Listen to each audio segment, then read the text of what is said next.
the chant on your actual thing yet, but You're on here.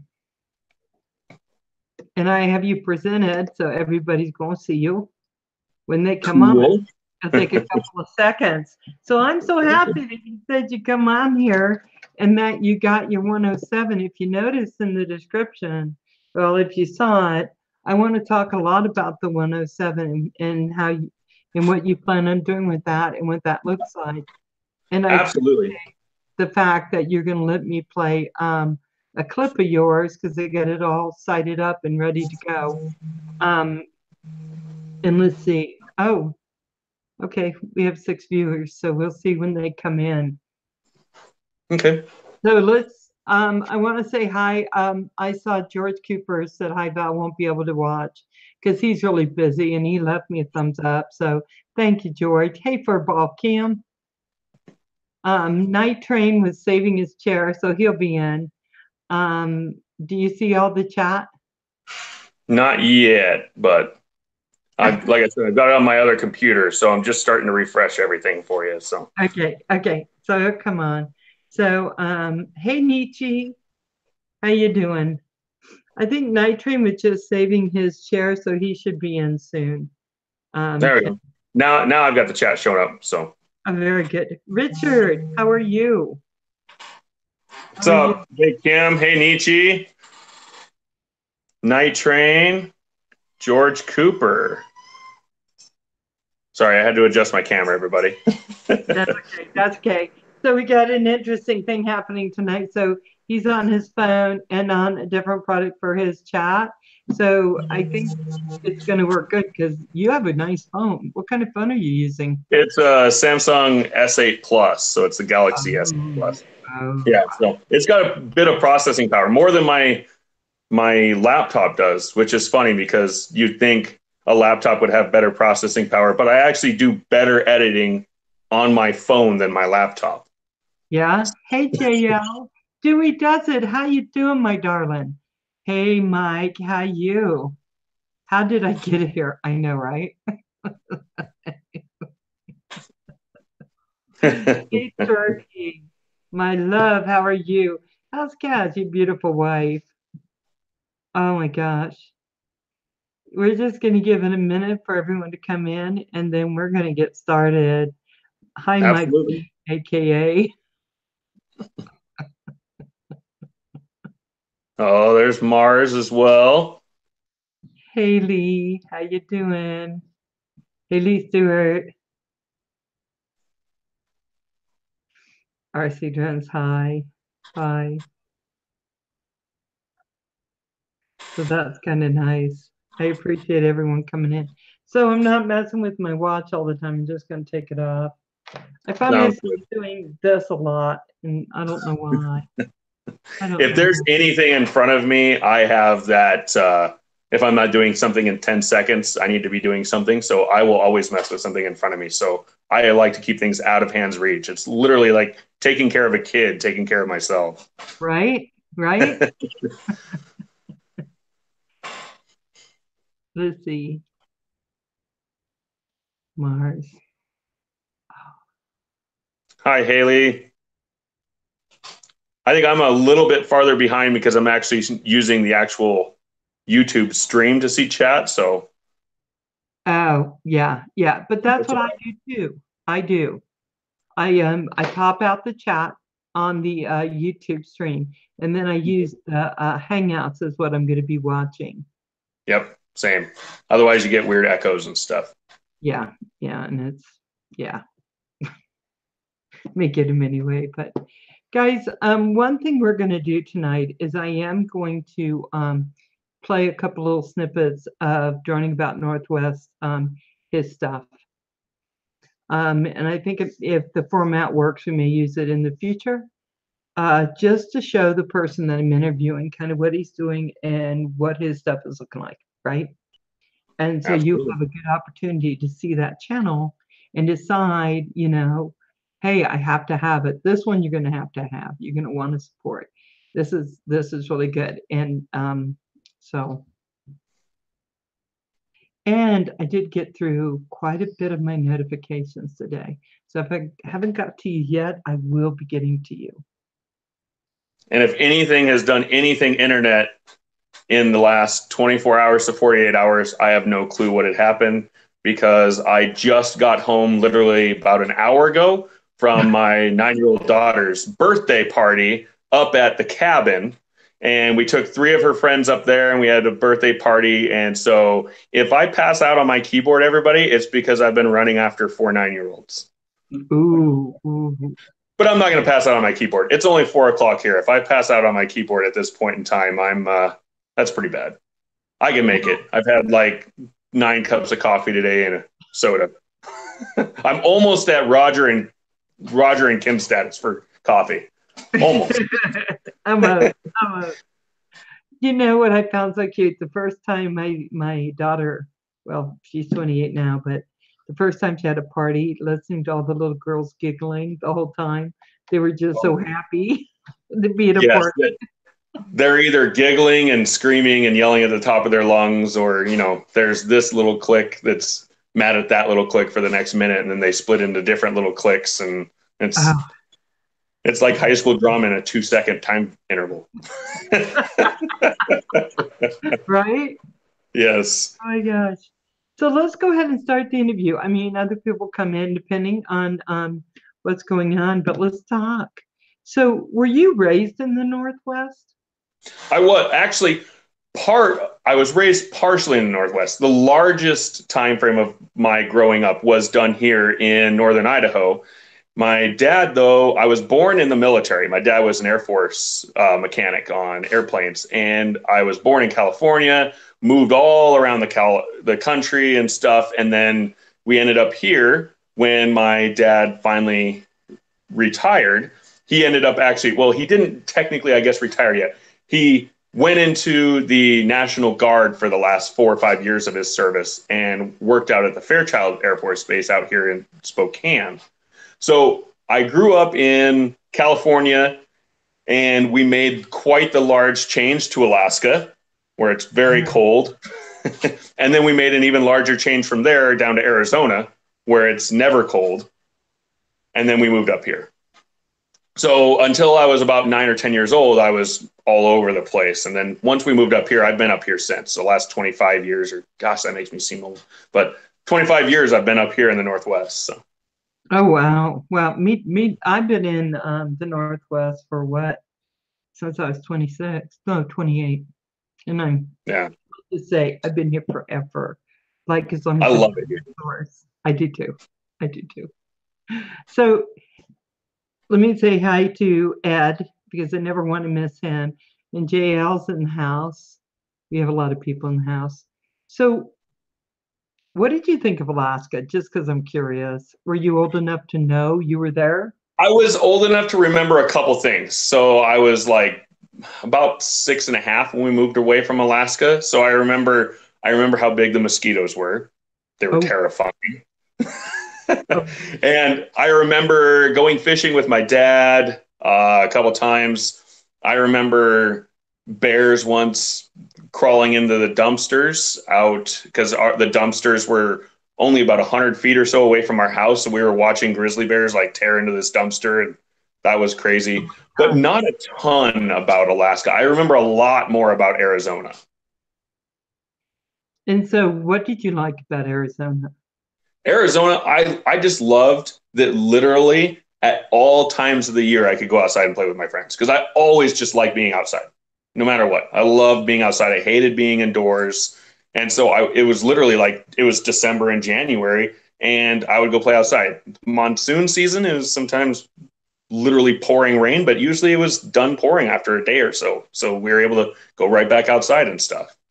And I remember growing watermelons as a kid, and that was amazing, even though they tasted like crud because we didn't grow them very well or treat them correctly or whatever. But I remember liking them, and we'd make helmets out of them by cutting them in half. And my mom hated washing our hair after that point, but those were the best times. Oh, See, I'm just now picturing you running around with the watermelon hat. Oh, if my wife goes to the store, I can make it a reality for everybody. So when you mentioned Alaska, I just, in my brain, the first thing that pops up is that the beautiful droning you could do of that area. Yeah, And in fact, there's actually I can't remember his name, but there's somebody who does a lot of drone stuff out in Alaska, and there's places that he films, and I'm like, oh, hey, I remember that place, even though it was 30 years ago that I was there. I'll remember it, and I haven't seen it since I was in Alaska, and I wouldn't remember it until I see it. But then it's like, oh, I remember being at Valdez, and I remember all these different places. So I like watching his videos kind of as a reminiscent of where I've been. wow, wow. Really quick, I just want to say, Jamaica girl, hey. And you are Wonder, hi. Hey, They're you're a wonder. I don't think I've met you. And everybody, I will be checking in on the chat afterwards. Like I said, I'm running on two different devices and stuff, but I'll be checking in on the chat afterwards and catch up on everybody else's comments that I miss or anything because I am terrible at multitasking. So, You know what? That's usually why I have Kim and Roger in my stream with me yeah. because I can multitask, but then you have to let my brain just kind of free flows everywhere. So, so I'm not as good at it. But we all know that Roger's computer died a little bit, having trouble. And so tomorrow he's actually getting his new one. So it's going to Oh, be. nice. Yeah, I noticed he's been having issues with the stream and stuff lately. So, Ooh, RC dude, 5 degrees. Ooh, ow, ow. That's way too Jamaica girl. Thank you, thank you. So, so your dad moved a lot. My dad was also in the Air Force, hmm and so I spent time. See, I was born in Sacramento. I spent time in Riverside, in California, and a lot of different places. And then, as soon as he was out, we moved to Maryland. He was out for a little bit. We moved to Maryland, where my all my other relatives were. And so hmm a lot of time in the South and just a lot along the Eastern Seaboard, but mostly yeah. Maryland is where we live. So it's kind of fun. So have you been? So what if you could be in any state? What state would it be? Do you think? Other than where I am, because I love where I am now. I love going and visiting places, but it usually is always about that week or maybe 10-day point where I'm like, I really love where I live. There's all, but I have a lot of family in California still. My mom's whole side of her family. I love visiting California. If I was going to live anywhere though, my wife and I had our honeymoon in Hawaii. That was pretty nice. Mm, oh. But it's really expensive there. And most everybody says you love it there for about 6 months to a year, and then you're waiting to get out. So, Yeah, I got to tell you, if I could be anywhere, it'd be here. I just, my kids are here. My from me down is all here. Everyone else is on the East Coast, and I have family down in San Diego. But about everybody is my children, my grandchild, they're all here. So yeah, just I love Boise. I used to have to go down there all the time for work. So I don't go down there as much anymore, but I used to have to go down there 3, 4 times a year. So, yeah, I know what do you find this? You love a place when you leave it. mhm, You go travel absolutely. somewhere else, you can't wait to get home. Hey, Richard, that's how I always feel. I always feel like that. So I went through all your videos, hmm um, and I want to talk about your first video. Have you seen that one? I don't know what you guys were knocking over, but they were tall white things. Yeah, yeah. My first video. So that's that. I actually uploaded that just as a joke so that I could show some relatives. Like, oh gosh, I think it's like 5 or 6 years ago, and I was never really trying to do a YouTube thing. It was just I couldn't share the file with them, so I was like, well, I'll upload it to YouTube. I think I can get you guys to see it there. So what I do for business, what my job is my dad and I run a drinking water cooler business. Oh, okay. And those are the shells of old drinking water coolers that we were tearing down that day. Because as they get older, you have to tear them down. You have to do the compressor in a certain way that's environmentally safe and all that stuff. So you tear a lot of stuff out. So we were just kicking down and goofing off, kicking down the shells of the water coolers. Okay. Yeah, And and I don't think my next video that I uploaded was this year after that point, because that's when I got the drone and I started actually, I've been flying drones for a lot longer than earlier this year, but I just finally, my wife has always told me that she wanted to do a YouTube channel. She wanted to do a YouTube channel about our kids growing up and stuff. And she was saying, Russ, you're good on camera. You should really do something on drones. You love doing drones and people want to see that. And so I got on YouTube and I started watching a couple people. I started watching Ken Heron and Kelly from Ready Set Drone and all that stuff. And then I started getting more into it, more into it. And I was like, man, I really should do this. And then I started doing the drones. And I think I met Roger pretty early on. He was one of my first 100 subscribers or so. And I started meeting everybody. I'm like, man, this is a great, like, everybody is such a tight knit community here. I love it. I absolutely love it. yeah, yeah, when I met Roger when he did his first video. Oh, nice. Yeah. Yeah, about some, what were those called? Spinners. And it was so much fun. I mean, Roger has been so much fun. He kind of has a vision for all of us and he just goes Mm-hmm. towards it. It's been a lot of fun. So Yep. I want to play your favorite video. Are you okay with that? Absolutely. Yes. Yeah. So what this video is while she's setting it up. So I've taken a lot of video and there's a lot of waterfalls in this area, but this waterfall in particular is 200 feet tall. It just seems like it's in the middle of high desert and you wouldn't think there would be a waterfall there. You'd think there'd be more just sagebrush and rattlesnakes or something like that. But then you can't see it until you're 200 yards away from this waterfall. And then all of a sudden it just opens up and it's massive and it falls into kind of a horseshoe shaped basin and everything. It's really cool. And that was my favorite place to fly. But that was also the first time I had to be really technical about my flying because you're not allowed to fly in a Washington State park until you have permission from the Park Service. So I had to pay money, apply for a waiver, and then I had to insure my drone. And they told me I had to have $1 million of insurance. I was like, well, forget this. I'm not going to pay $10,000 to insure. But it was like, if you're only flying for an hour or something, it cost me like $9 or $8 or whatever. So it wasn't that bad. But because of how much it took for me to go through and how amazing this video is, it's my favorite. I love it. Okay, I got it. I got it set. Now, guys, we're going to try something just a little bit different. We are going to play the music with this.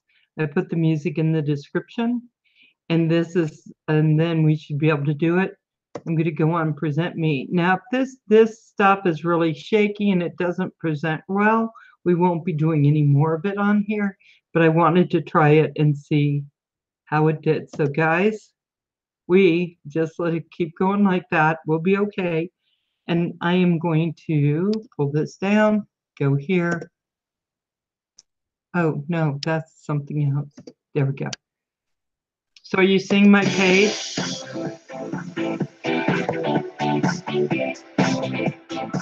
There we go. So guys, this waterfall is 200 feet high. It's a pretty big waterfall. It's got some really cool stuff. There's also the other smaller falls over there. I don't know how high that is. It looks more just kind of like a rolling falls, but it's pretty cool. It's got that rock down there. The rock formation is called Castle Rock. Love the guy adjusting his pants. I swear that guy did it because he knew I was filming with a camera.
Hey, thanks, Love My Drones. Yeah, I love this footage.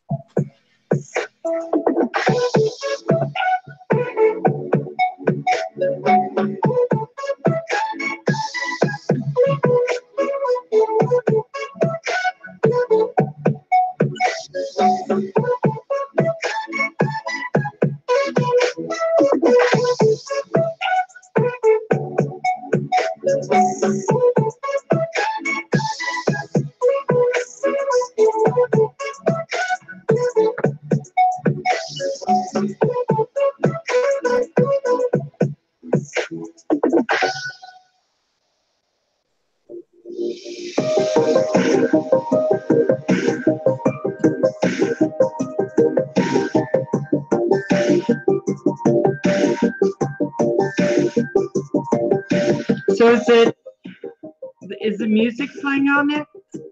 It is playing on it. It's a little shaky, but it's. I mean, everybody's getting the general view of it. I think so. But the music probably isn't helping a ton. If it makes it easier without the music.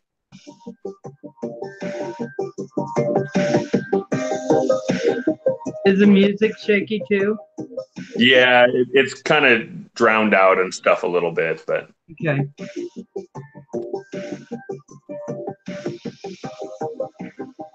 So this was done with the Mavic Air.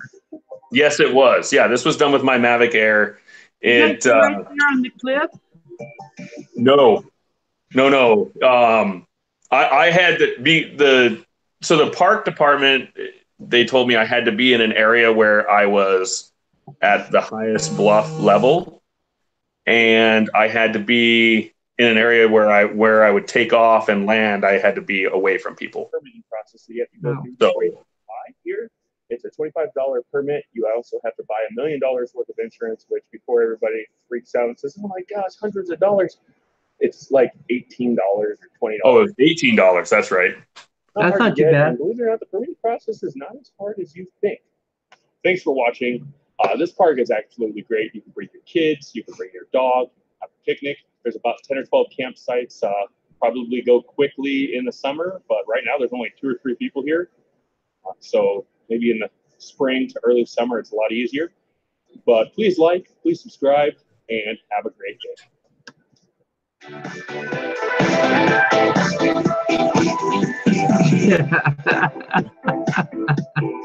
Okay, let me turn off the sound.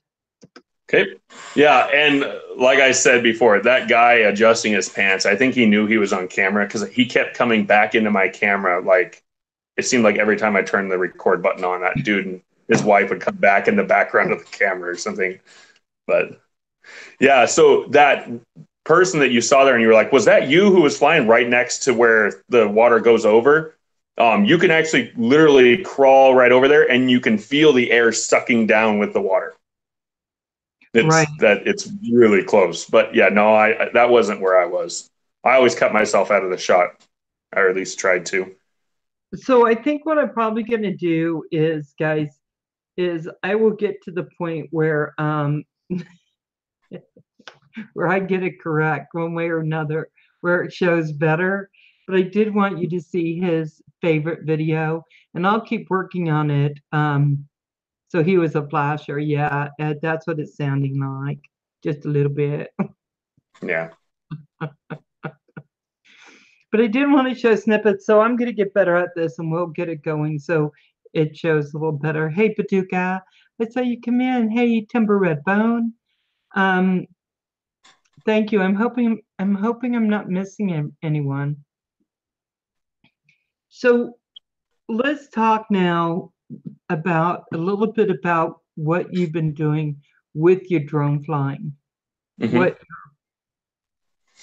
What you see happening, and then we'll talk a little bit more about the channel, maybe. Yeah, absolutely. So what I'm doing with my drone right now, really, I drive a lot for work. So I see something interesting and I'm just like, hey, I'm going to film that.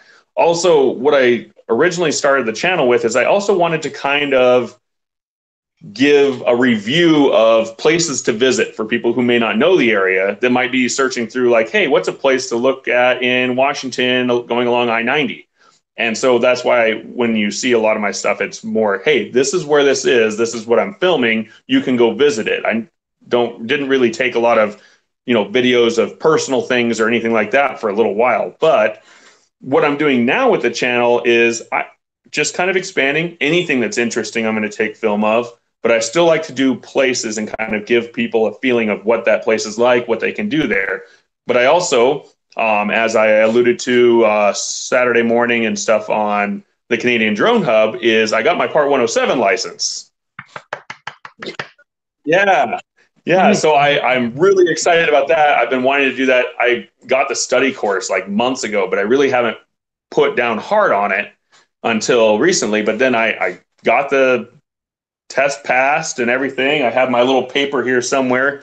But I'm really excited. So I got contacted by a realtor saying, hey, we have a lot of information or video stuff that we need and picture stuff we need for some commercial properties. And we would like you to possibly do some of those pictures and videos. Could you send me your information? And so that kind of was like the wake-up call of, hey, you know what? I've been taking these study courses and stuff for a long time. I could probably pass the test now. Why not schedule it? So I scheduled it, and she's like, well, we have one for 2 weeks from now. And then I was like, yeah, let's set it for that. I just want to make sure. And then I kept taking the practice tests. I got 90 plus scores. And so I was like, you know what? I'm going to see if I can move this up. Call her. Moved it up. She's like, well, I have tomorrow morning. I was like, oh, yeah, okay. Started breathing heavy and started getting a little nervous and everything. And so I actually put out a video on that before we left about getting my Part 107. I think it uploaded. I don't know. I started uploading it before I left. But I don't think I saw it, and I was looking at your channel today, so it might have, and maybe I just missed that. Hey, Merch, how you doing? So let me talk about your 107. You said you took a study course. Mm-hmm. Where'd you get that? Actually, Ken Herron mentioned one. I looked at a few, and the one that I used was Remote Pilot 101.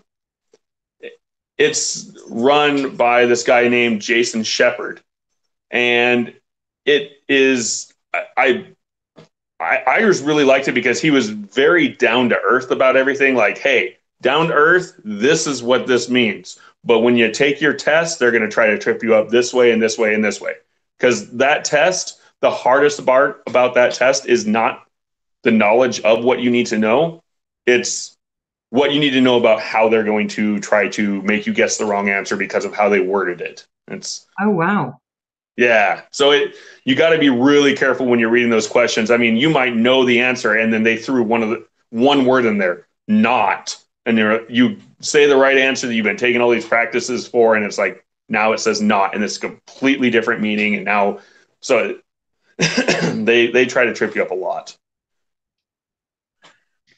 I just hear some snoring, and I'm trying to figure out which. She is actually almost underneath the table. Sorry, my Saint Bernard is here. Oh, that's all right. I thought when you started looking around, my kids are outside playing, and my daughter, I think her and her friends are out screaming. I was like, oh man, did she hear them screaming outside? No. It's like I hear this snoring, and I was like, who's snoring? And then it's my dogs.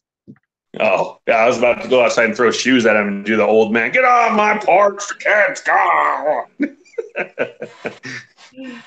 So you went in and you took Remote Pilot 101. Was it expensive, that course? Yeah, it is. It is expensive, and the test is expensive as well.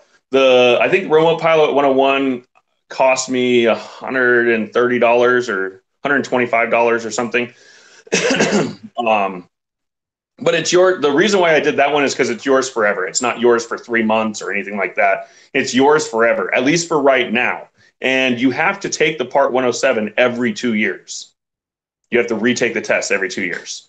Oh, so taking it. Oh. Yeah, so I have to continue retaking it. So that course is mine, and they're going to continue to change things about the tests and everything. So when I go to take it 2 years from now, I'm still going to have that course, and they're going to still keep it up. I mean, you never know. People could stop doing something, but supposedly they're going to continue to keep it updated. They have for the last 2.5 years since the test started. So that's why I did that. And then the test itself is $150. Oh, but then do you have to pay now for your license on top of that? No, they're going to send it in the mail to me. Once you take your test, and this was something I didn't know until I was taking the test, was when you take that test, it's not like they hand you a piece of paper and you have a license. I have a piece of paper that says I deserve a license, but now I have to go on to the FAA's website and go to this IACRA place and then enter a bunch of information, and then they will send me my license after that, and I can print off a temporary and stuff. But you have to wait until 48 hours after you pass the test to do that, unless you want to go to an FAA flight school place and get it all. But I'm not going to drive to Seattle. No. You know, it's one of those things where it's going to be probably mid next week until I technically can fly as a commercial pilot. So, okay, so yeah, that would be a little disappointing to me because I have the patience of a gnat. I know. The first thing I saw first thing I did when I saw that was, hey, where can I go get it printed off at? I want to go get it printed off right now. But yeah, no, I'm not going to do that. So you went in and you took the test and they let you know right away that you passed. Yeah, literally, like you click submit and they're like, are you sure you want to submit? And then I click submit and they're like, are you sure this is your final warning? And I'm like, gosh, I don't know. Now you're starting to talk me out of it. Do I want to submit? You're like trying to, and then they're like, tell us why you think some of your why you think you had problems with this test. And I'm like, I didn't have any problems with this test. Gosh, did I get a terrible score so bad that they're wanting to know what happened to my computer or something? And so I'm like filling out all this stuff like, nothing happened. I'm good. Maybe I should throw in hey, you know what? Like somebody came in and threw rocks at all the computers and I don't know what happened to my score. So that's why I did so bad.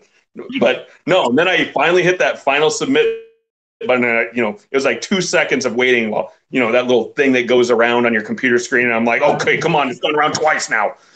And then it popped up. It's like, you passed 88%. And I was like, oh, that's good. Yeah, because I think if they were asking me, are you sure you want to do this? I'd be like, Yeah. well, why not? I'd be asking myself, what does it know that I don't know? Yeah, that's what was going through my head. Okay, what did I do wrong? Did I hit option D when there was no option D? It was just A, B, and C. What happened? Right. Oh my gosh. I think that is awesome that you were able to do that. So what are the next steps for you? And you did this because you're going to get some work flying the drone, right? Correct. Yeah, I did it for a number of reasons. And I think somebody else pointed this out on a YouTube video a long time ago that I watched. And that's what kind of made me think that I should actually do it. Before I even thought about the fact that I should do this for real estate or any work or anything like that, somebody pointed out, they said, you know what? Just the knowledge of what you will know when you pass this course and the validity that it gives you when somebody asks you a question to be able to say, hey, I'm a licensed commercial pilot. Here's my qualifications. To be able to hand that to somebody just means something to me, even if I never flew for real estate or anything like that. That means something to me. So that was probably more than 50% of the reason why I did it. And then I have a couple of real estate agents that live on my street that were like, hey, you should really do this. I have some people in my office that would love to use you. And my wife knew somebody at work, and he's the one who's actually getting me the job. But that's also, to pay for the hobby, even if that's all I make for money wise, to pay for the hobby and, get some new drones and have fun with that would be worth it to me. So now what changes about your flying now that you have a 107? Well, that's the first thing that you think when you're going to get your 107 is, wow, I can do all this cool stuff and I don't have to worry about it. But believe it or not, actually, you have a whole lot more responsibility being a 107 holder than just a hobbyist. As a Part 107 holder, you can't just claim I didn't know, because saying I didn't know, they're going to say, well, you should have, give me your license. I don't think they'll just carry a paper shredder and just do like drop the mic on you. But, they will take your license from you, and you did a lot of work, paid a lot of money to make that happen, and you don't want that to happen. So you have to be a lot more careful. But at the same time, what it does for me as a benefit is it allows me to fly in more places. So right now, as a hobbyist in the United States, you can't fly within 5 miles of an airport, helipad, right, all these other different things. Me, I can't fly within certain areas near airports as well, but there's some airports that I can fly right next to, as long as I go through certain checkpoints and things to check to make sure that it's actually legal. I can go fly there. Now, that's when I'm doing a commercial job also. Okay. I still have to follow hobbyist rules when I'm flying as a hobbyist. But if I'm filming for my YouTube channel, and there's a possibility that I can make money on my YouTube channel and all this other stuff, it actually does still count as a Part 107 flight, or can count, if that's my goal. Okay, so let me ask you your understanding, right? Mm-hmm. What your understanding is about this. So if your channel is monetized and you fly your drone within that channel just to show somebody how you fly, is that considered 107? Technically, yeah. So if you're now, here's the thing, because it's literally just a few words that make the distinction for you. If you are flying in furtherance of a business, so if your business is YouTube and you're making money on YouTube and you fly on YouTube and that drone is helping you make money on YouTube, then it's in furtherance of a business. If you're flying on YouTube and you aren't monetizing, or you're just, talking or whatever, and you're flying a drone while you're talking and you're not using the drone to actually make the money, or the drone's footage isn't helping you in your footage, it's just you're showing yourself, that probably isn't, nobody would really hold you against that. Is it gray area? Yeah, but I probably wouldn't hold it against you, and 90% of the FAA agents out there even wouldn't hold it against you. Yeah, but if I am flying and I'm saying, hey, I'm going to go get 1 million views on this because I filmed it with my drone, and I can film it with my drone because I'm a Part 107 pilot, then yeah, that's in furtherance of a business. And with these new drone laws, I just wonder how well and how much they're going to crack down on people. And that's another thing that will help me is, as a commercial drone pilot, as long as I'm cleared to fly there and I do all my safety checks and I put it in my log like I'm supposed to, I will be able to fly there legally. Whereas if they start cracking down on the hobbyist laws, you never know. Yeah, because I was thinking nobody could come in and say that when I fly a drone, that's exactly. So helping my channel. Yeah, and that's why, like I say, technically, can they call it that and be a jerk about it? Yeah, but that's also the same thing of the cop pulling you over and saying, well, you were going 56 miles an hour in a 55. Nobody is going to actually hold that against you. But I mean, that Casey Neistat, he got in trouble for it. Yeah, he did. Yeah, and he's not allowed to fly in Manhattan anymore. And there's a lot of drone laws about Manhattan, but he got in trouble for flying and monetizing his channel. So just a minute, we're going to go talk to the chat a little bit. So we'll look at this. Furball, calm down. It was only 3 snowflakes. Hey,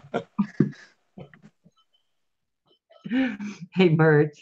Hey, Momo. Hey, how you doing, darling? And RC Dude is still here. Thank you, guys. JL, I know it's on Night Shame and To Be the Change. I appreciate it. All of y'all coming in and talking with us. We are just basically Night Train.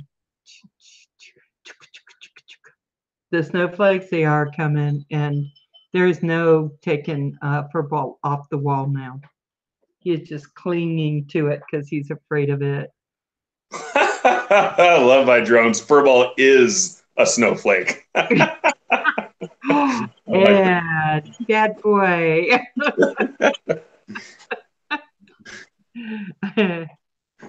guess I was too close to the airport, but I did get some video. Oh, Yeah, and I've always seen, as I say all this stuff that I'm saying about the Part 107, I've never been one of those people that actually wants to be like, well, I got my license to legally fly here, and that person I know doesn't have it. I hate being that person. So I think everybody should be able to fly where they want.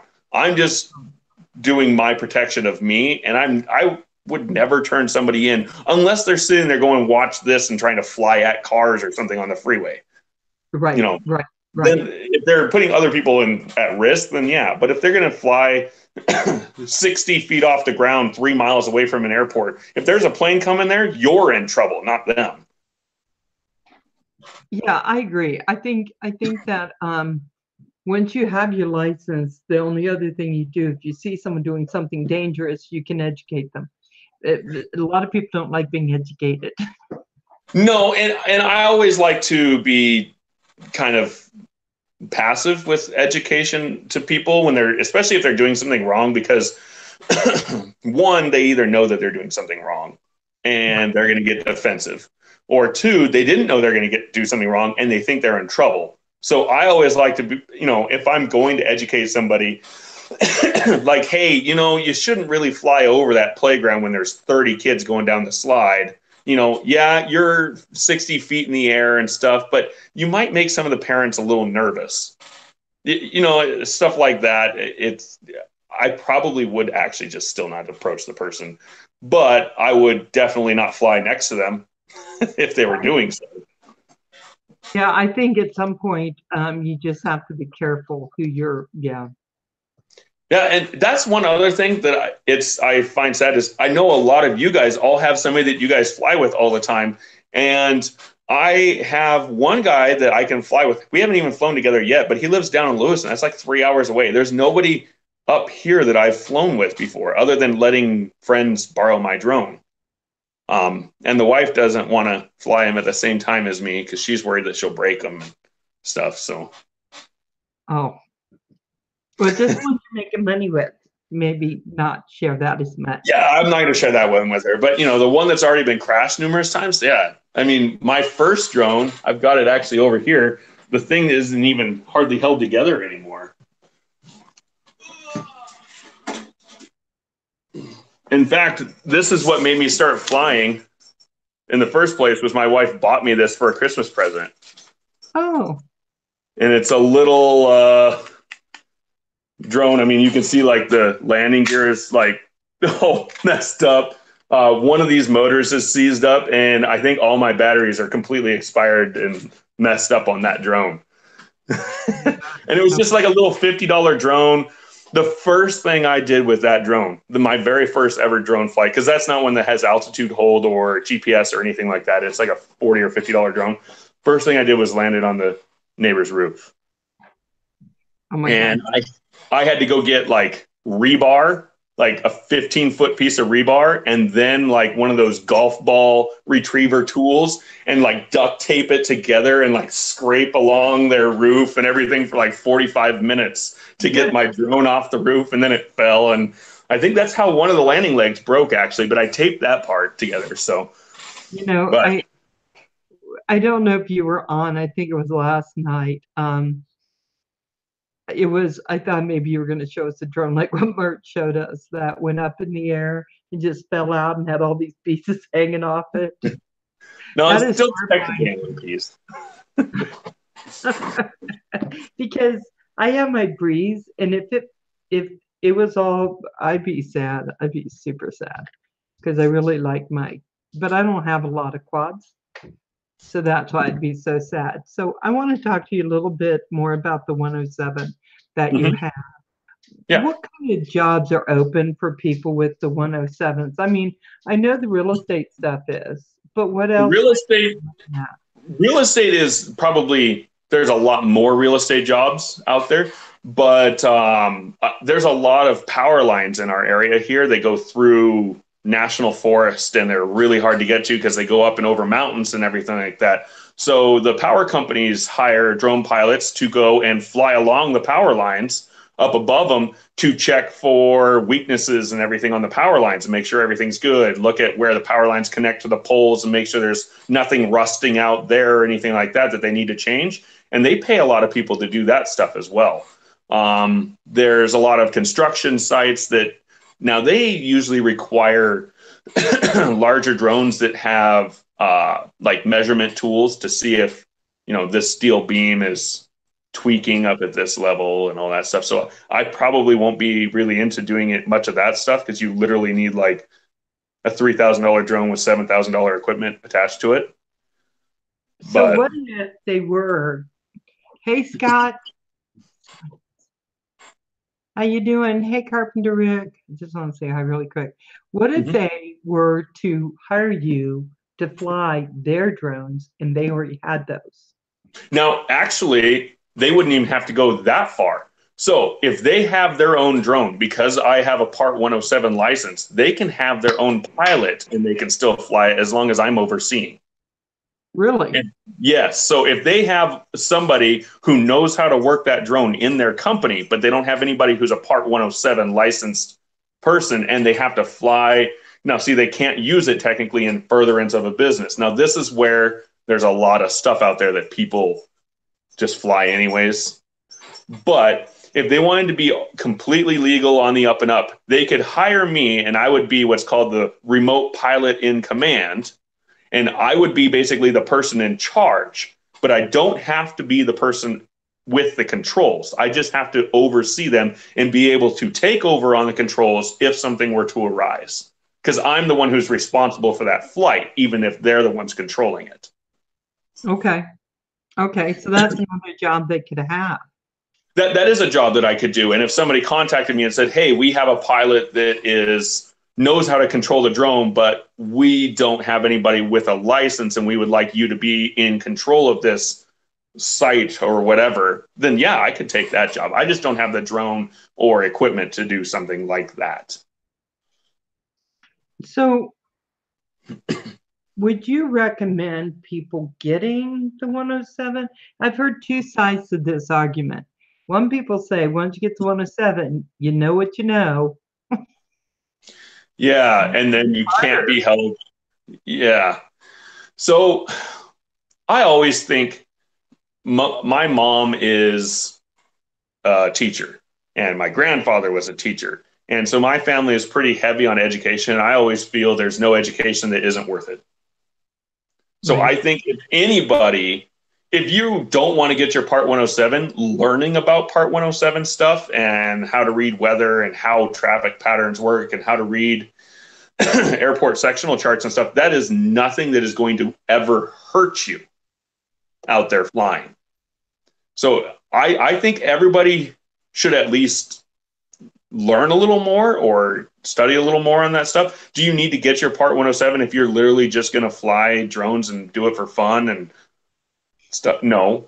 If you're going to just put stuff on YouTube, even if you're going to monetize your channel, but you're never going to actually fly for a company, I mean, I don't know how the FAA will treat it. If you have 10 million followers, they might come and knock on your door.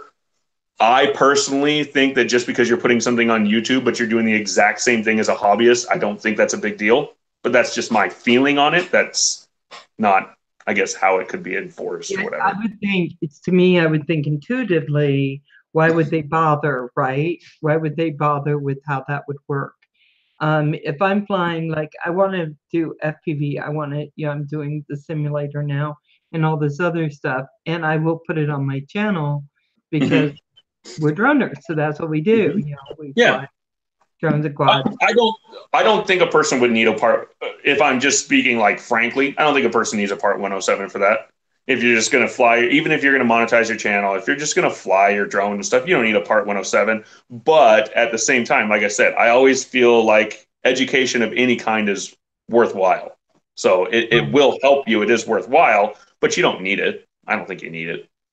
Yeah, because I think about it. I think about taking tests, and I'm not really great at that part, right? I take a lot of them, and I'm not great at those. But I don't know how good I would do with reading weather patterns and.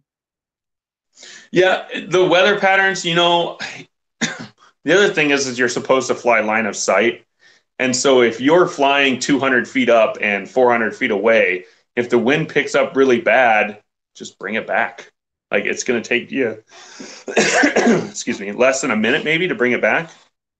So Right. it's really not to be, but knowing weather patterns, I will say it helps you. It's not just with drones. Like it's actually helped me, like just in regular life. It's like, oh, hey, this kind of cloud is coming in. Well, then it's probably going to be windy, or, hey, this kind of cloud is up there, so it's not going to be windy today. And I can just tell that because of what I've learned from the drone course. And it has nothing to do with flying a drone that day, because I actually drive huge box-shaped vans across, well, I'm sure you have seen, but across the desert in between Yakima and all that stuff. And so the wind gusts are pretty bad there. And I can actually look at the weather and be like, oh, the gusts might be bad today and stuff. But a person could look up that on the Weather Channel too and see that.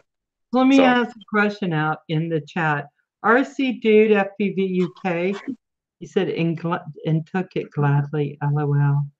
Oh, yeah, the FFA takes your money gladly. They do. They do. They're happy to do it for you. Oh, yeah, they will take your money. Yes. They would love you to take this test 15 times before you pass it, which is why I think, I mean, you're saying that, and I think that literally is why they make all these trick questions on the test. Because there's nothing that a trick question is going to do other than make you get a lower score. Because if you know what they're talking about and you know what the answer is and you get it wrong because of the way they worded the question, that's on them. I mean, yeah, okay, you should have read the question more carefully, just like you're going to have to be more careful out in the field. Okay, congratulations. That's, you earned your Eagle Scout award for the day. But honestly, I think those questions are that way because they're trying to trip you up. They want you to take that test again. That gets them another $150 because it's $150 every time you take that test. Oh my gosh. So, yeah, if I took it, I would know everything on that darn thing. I'd be so afraid of failing it, and then having to give them another my $150 hard-earned dollars because people just don't come up and hand me money. Yeah, no. And like I was saying, they try to trip you up. So there was one question on the test that I took the practice test, and it was on many of my practice tests because they take questions right off the test. And then when I took my test the other day, they had the word not in there. And that's why I'm telling you why I said it earlier. They literally had the word not in there, and I caught it, and it made me read that question a couple more times. I'm like, they are trying to get me right here, right now. But so as many practices as you take, you have to be careful reading those questions because they're just going to try to get you. And that's what made me the most nervous when they were asking, are you sure you're done? Are you sure you're done? It's like the person being like, so this is your final answer, and they give you that face. That's not good. I like talking about the 107. I do. And when I heard you got it, I was so excited because I knew you were coming on to be interviewed, and I wanted to talk about it. And not because of the new regulations that they're putting out there, because I don't care about that. I mean, I don't fly high enough for a plane to hit anything I'm flying.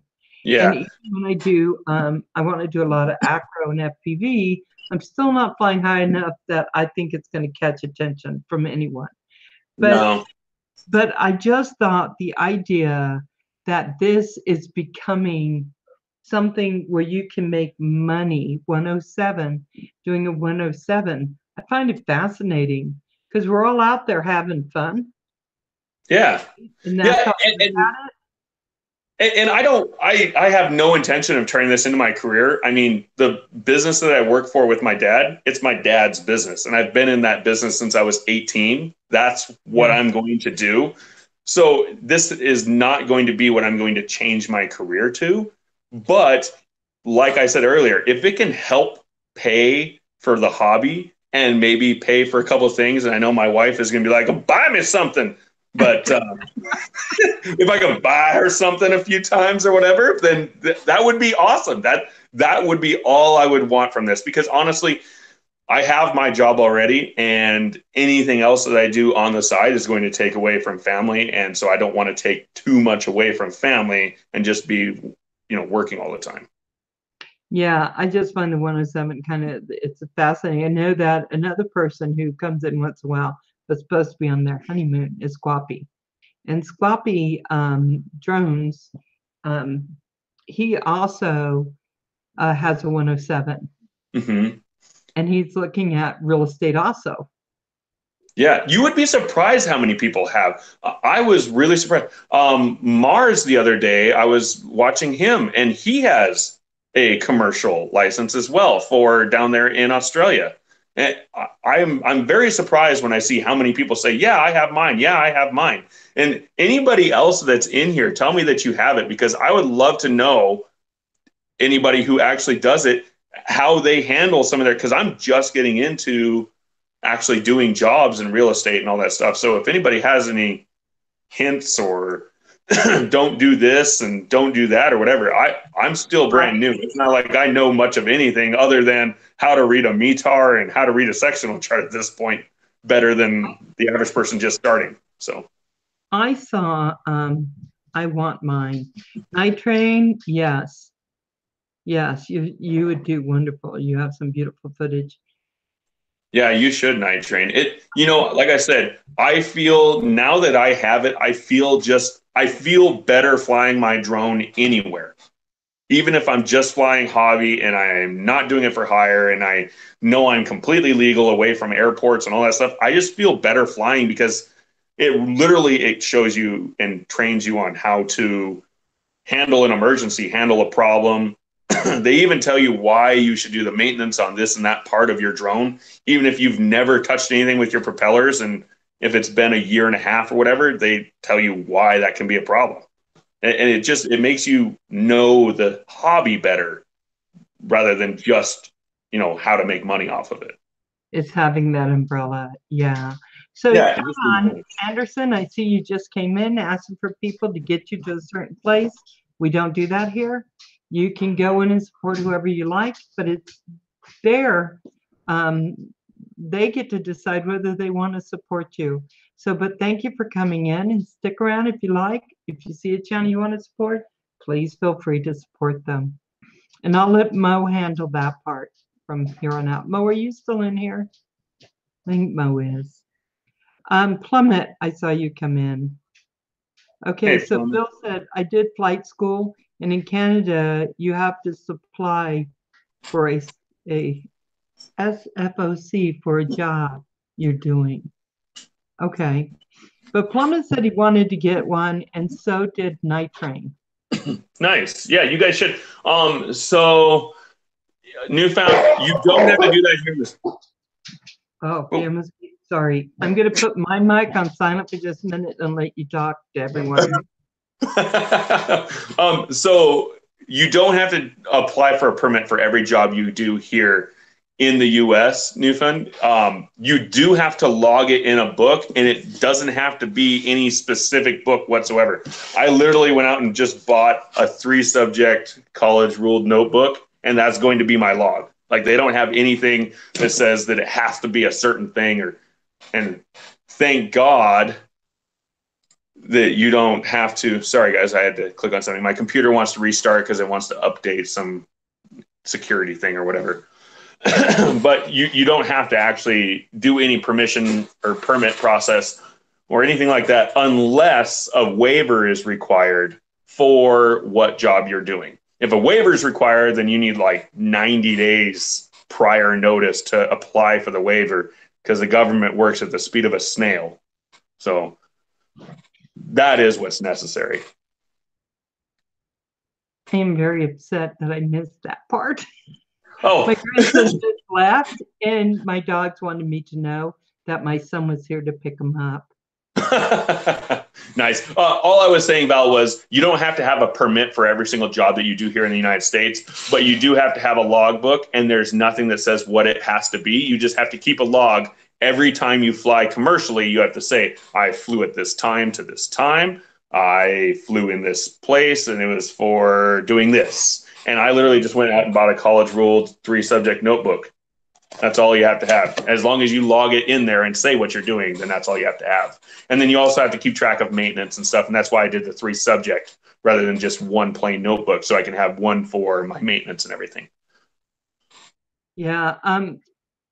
So 616 says, true, Adam. When the time comes, I'll get mine too. Yeah, I think a lot of people would like to fly and be able to make a living at it. Hey, 616, if you're going to eat cheesecake, you have to share with the class. Just yeah.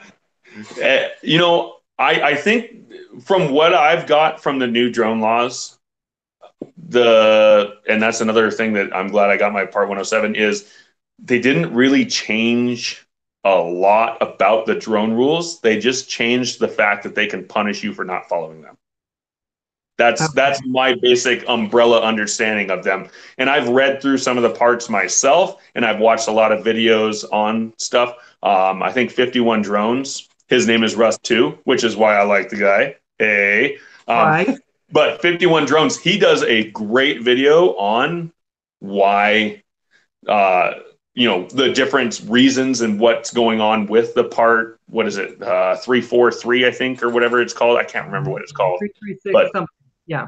Yeah, the 336 is being replaced by the 343.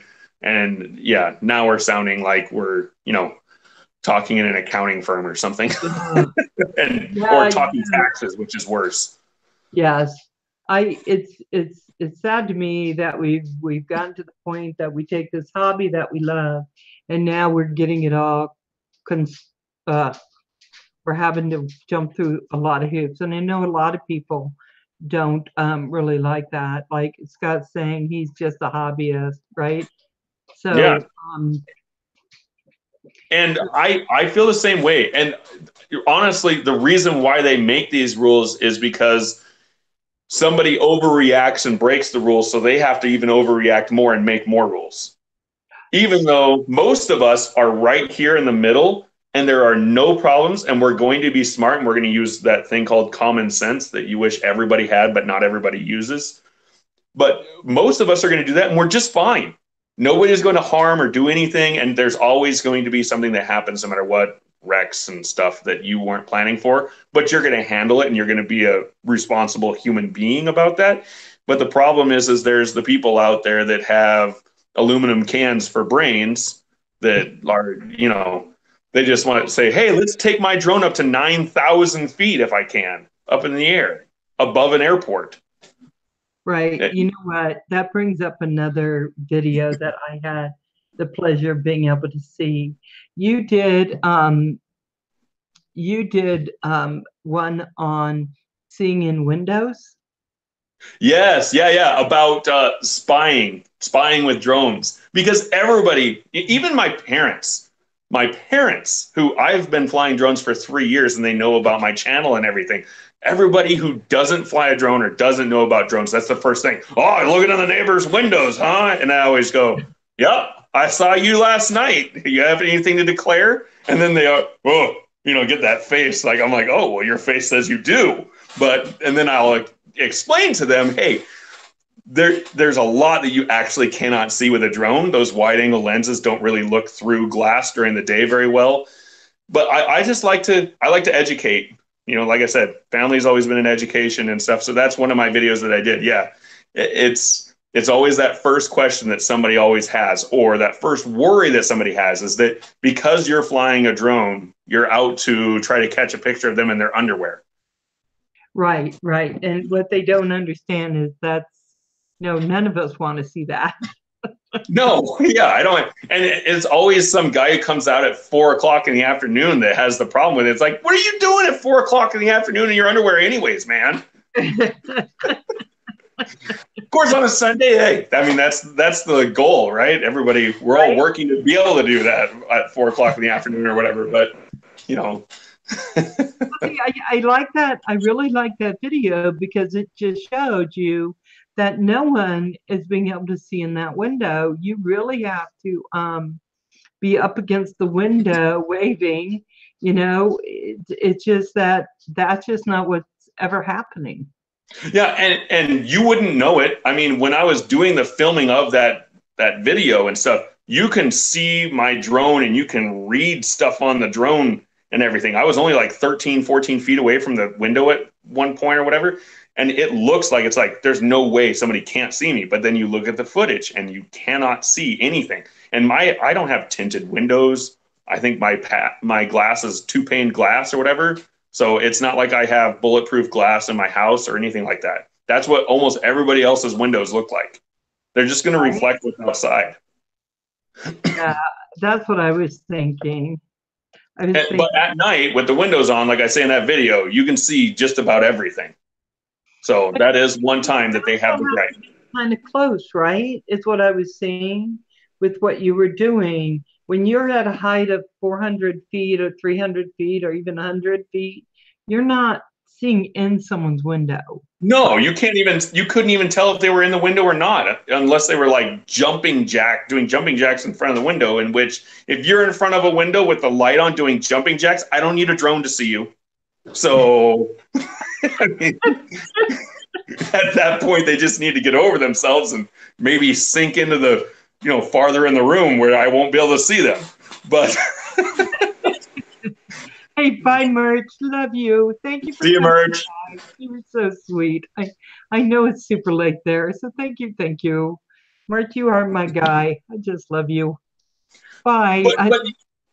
Yes, but yeah, what I was saying is like, you have to be close enough, and the person has to be close enough to the window as well. I don't care how quiet your drone is, unless you have some kind of newfound like government technology, they're going to hear that drone. I don't care if they're watching TV, they're going to hear that drone. Mm-hmm. Yeah, so it's really a lot harder to spy on and do things that, than what people are thinking that don't know. Yeah, I think somewhere, I think we're kind of fear-based. Mm-hmm. And so when we hear a drone, I thought that they were talking about drones looking in windows and all that kind of stuff. And I thought, oh my goodness, that's scary to me. Yeah. And then I flew a drone and I thought, there's no way. There is no way a drone's going to come outside my window and I'm not going to hear it. If it goes and then right up against my window, I'm going to hear that. Yeah. Yeah, it's either too small and it's so high pitched that you're going to hear it, or if it's got a low pitch to it, it's huge. And it's going to be making a lot of noise because of how loud it is, not just the pitch. So there's no way they're going to get around you not hearing that drone. Right. That's exactly what I think. I've been trying to keep up with people coming in, so I'm trying to. I see Tech Wars in here. And Pauline. Pauline. Thank you, darling. Are you feeling better, Pauline? Pauline's been a little under the weather. Uh-oh. Yeah. She's taking a little time. I'm hoping I'm not getting a cold from one of the girls because my throat keeps catching as I'm talking here, and that doesn't happen very often. So better not be happening. You can get sick easy. Hey, Tucker, how you doing? JL still here. We have so many RC dude. Richard, hey, is still in here. Thank you, Mars. Rhino, that's great. Is flying illegally. Torquay, that is a good thing. Torquay and I had a long conversation the other day, and we were talking about drones and how to get used to them and how to fly them and how to get better control when you're just starting out. So yeah. I'm really looking forward to some of the videos I'm hoping Mars is going to start putting out for all of us. And he's good at this. So I'm looking forward to it. But I got to tell you, he understands the legality in it. If someone drops a drone by your window, I'm doubting that they are flying legally in any sense of the word. Hi, Ryan. No, they're not. And I don't know what the laws are over in Australia, Mars, but like if I'm flying my drone, I can fly over a person's house unless they're outside. because you're not allowed to fly over people. And the other thing is they say you're not allowed to fly over property that is expensive to. So if you were to crash into somebody's roof, you're not going to do anything. But if you're flying over their car, you really should not be doing that. But that's here in the States. But most people, when they're flying a drone, they don't want to look at your house. No.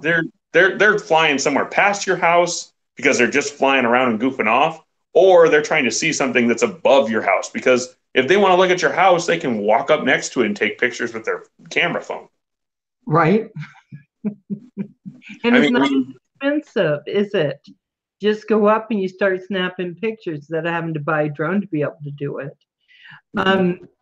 I've seen a lot of the videos that guys have been doing. Hey, Phil, hold on. I'm recording now, and I intend on supplementing my income with my drone business after I get my part. You know what? I tell everyone, Phil, I tell everyone that I'm looking at that too, not my drone business, because everyone knows that I'd probably hurt somebody if I was doing that. But that's what I'm doing with YouTube. I'm hoping that at some point it would give me a supplemental when I retire. So I have a long time, well, not a long time, but about 10 years.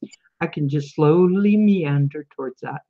There you go. Hey, Phil, is it yeah, okay, you just said the sectional charts are giving you problems.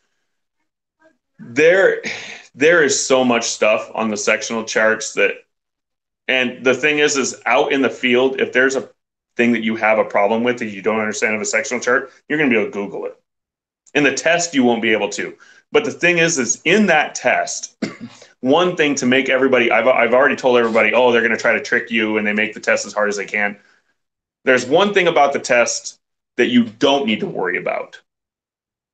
It's multiple choice and there's only 3 options.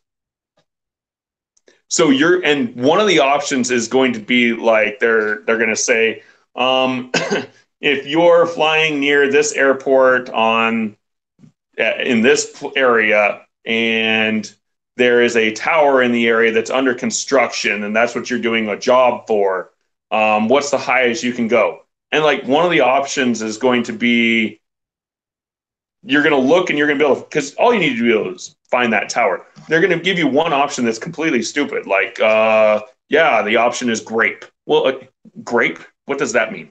You know, so you're going to have a couple options and then you have to know and get, but then it's even if you don't understand one of the questions, you're going to be able to rule one out and then you're 50-50 from that point. And you only have to get a 70% on the test to pass. So if you know half the material and you get 50-50 on the other half, there's a 75 you passed. So it's a lot easier than you think too.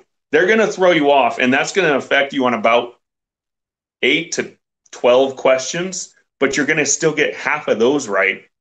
I mean, when I was going through my test, I got an 88 and it's only 60 questions long. It's always 60 questions. You have 2 hours to do it. And you can always go back and change an answer on something. And just like any other multiple choice test, sometimes one question that's further on will actually help you go back and be like, oh, yeah, that's right. And you go back and change your answer on another one. And they allow you to flag a question. So if you're like, I'm not sure about this, flag that question because you can always come back to it later. And sometimes another question in the test will actually give you the answer to that question. Wow. But wow. It's not that big of a deal to worry about. If you were to spend, Phil, you were saying you have problems with the sectional charts. I would say learn airspace, class D, E, and B and E, or B, C, D, E, and F, and G. Learn those airspace and learn what the difference between above sea level, which is what you call MSL, mean sea level, and AGL, above ground level. Learn those 2 things and the difference between those. And that's going to help you on probably at least a third, if not half, of your sectional chart problems. Oh, wow. I mean, that will, and it's really, if you take a couple hours and look at it, it's really not a lot of information on just those parts. The rest of the stuff, they're like, oh, well, what does this flag? that is rainbow colored at this place mean, and what does this red flag at this place mean, and what does a blue thing at this? Some of those, you're like I say, you're not going to be able to know all. I think there's like 138 different symbols that they can use on those charts. You're never going to know all of them, but you can Google them later when you're actually doing a job to pass that test. If you know most of it and you get a decent understanding of it, basic understanding of it, the hard stuff you're not going to have to worry about. You'll be able to Google it later. So Phil, one thing I'm also going to say is here's the beauty of what we do in the Canadian Drone Hub and how we look at things. I think that if you wanted to get a hold of Drone About Northwest, he could kind of talk you through some of the things you're seeing if he has time. Oh, absolutely. Send me an email, droningaboutnw@yahoo.com. Right. So you see, so this is one of the beautiful things. Hey, Drone Worship, we just had Z-Tech and had Drone Worships in. That's one of the beautiful things about this. You just need to get a hold of him and talk to him, and he can talk you through some of it. And it's just about building those connections, because you like to make some supplemental income, flying the drone, making something. I say go for it. I'm just one of those. I think we should always go for what we want, especially when we're getting close to retiring or we've retired. Yeah, and like I say, you're gonna probably, if you were to email me 10 questions about something you don't understand, there might be there's gonna be at least one or two of them probably that I don't understand. But I think these study courses, the best thing that I got like from Remote Pilot 101 was, if you don't know something, here's where to find it. And that sometimes is better than even knowing it yourself, because it's like, well, shoot, I don't remember what this term is, or I don't know what this is. I know where to go look for it. And so I have to go look them up myself. So it's Droning About NW? Yeah, I think it's at yahoo.com. I'm going to have to double check, but it's either Yahoo or Gmail, but I'm pretty sure it's at yahoo.com. I think I have one for both. So what I'm going to say is I'm going to just put it in here, because if you're anything like me, Phil, so when he said that really fast, you did not keep up with that. And I'm not being disparaging. I'm just saying it's hard sometimes. So droningaboutnw@yahoo.com. Yep. I'm going to put it up there. If you need me to take it down, just tell me. No, don't worry about it. I've always been a person, if I have a real big problem with something, you're probably going to know it before you have to ask. Yeah. I'm always a very outgoing person. I like to joke around and goof off, and anybody making fun of me or anything like that, I will laugh along with them, because I think that I can take it, and so if other people are having fun, I'll have fun with it. I don't take anything personally. Even if somebody means it personally, maybe that makes them a little more upset, but I don't really take anything personally, hardly ever. Yeah. So. Yeah, it's easier that way, right? It's so much easier, so much less stress. Yeah, it's just, I like to goof off. I like to, do voice impersonations, and, I'll impersonate my wife or my daughter laughing or whatever, and they just kind of give me that look, and then, it just happens, whatever. Oh my gosh. So, guys, for the people just coming in, what we're talking about is the 107, and when people get it, what they want to do with it. Because if you're just a hobbyist, what I'm understanding is you're just a hobbyist, there's really no reason to really get it. Just stay within, we stay within where we're at. But there's nothing wrong with getting to learn all this stuff that you have to know for the 107.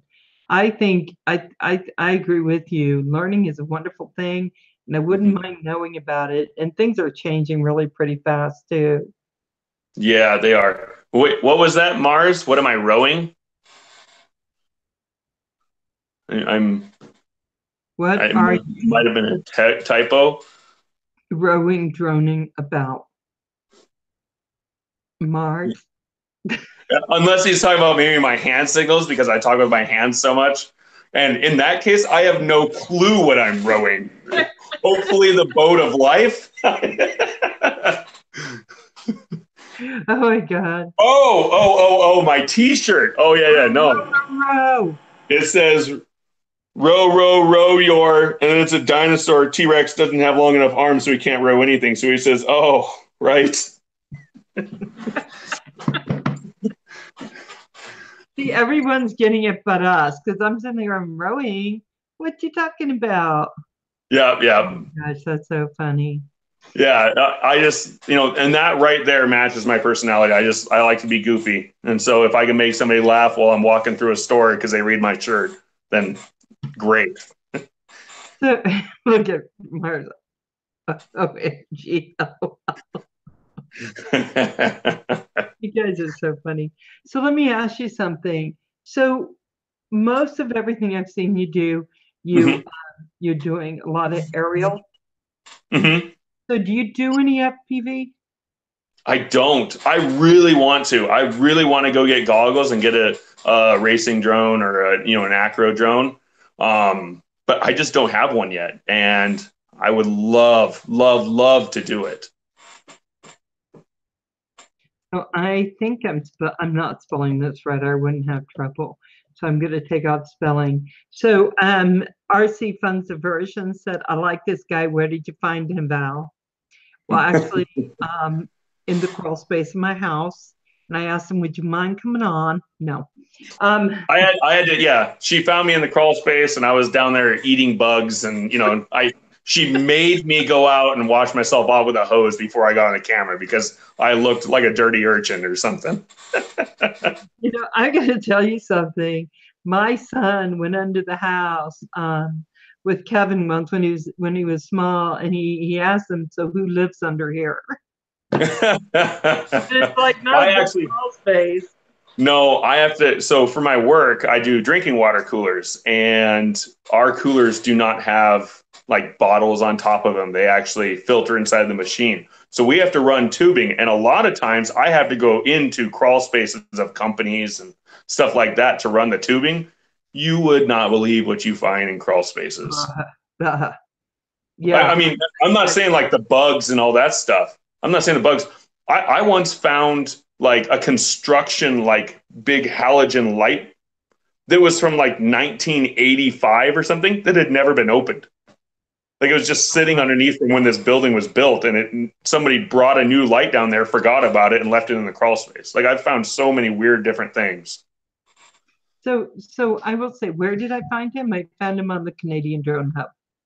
Yeah. Yeah, and then I was like, Johnny about Northwest, he must be out here. And then we just connected that we weren't that far apart. So yeah, that's how I found him. Idaho. Woo! Woo! Idaho.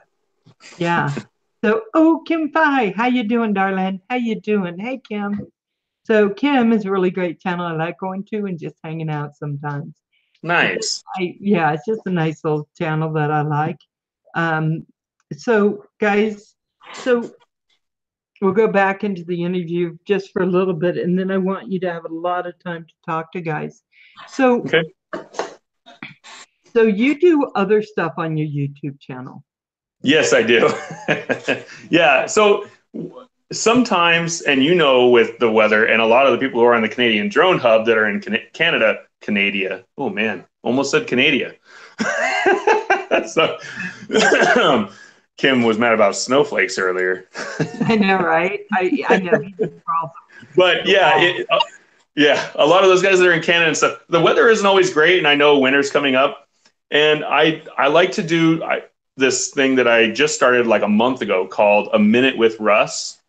And it's just because, like talking with you here and talking with everybody here, I like to goof off, be funny, and make people laugh. And so I kind of was just hoping that I could do that and share it with everybody a little bit, not just me flying around with drones, because a lot of the stuff, like I said in the beginning of the interview, a lot of the stuff that I'm doing on my drone videos, I'm talking about somewhere, I'm talking about what it is, where it is, and all that stuff. And it doesn't really allow me to be me as much as I want to be.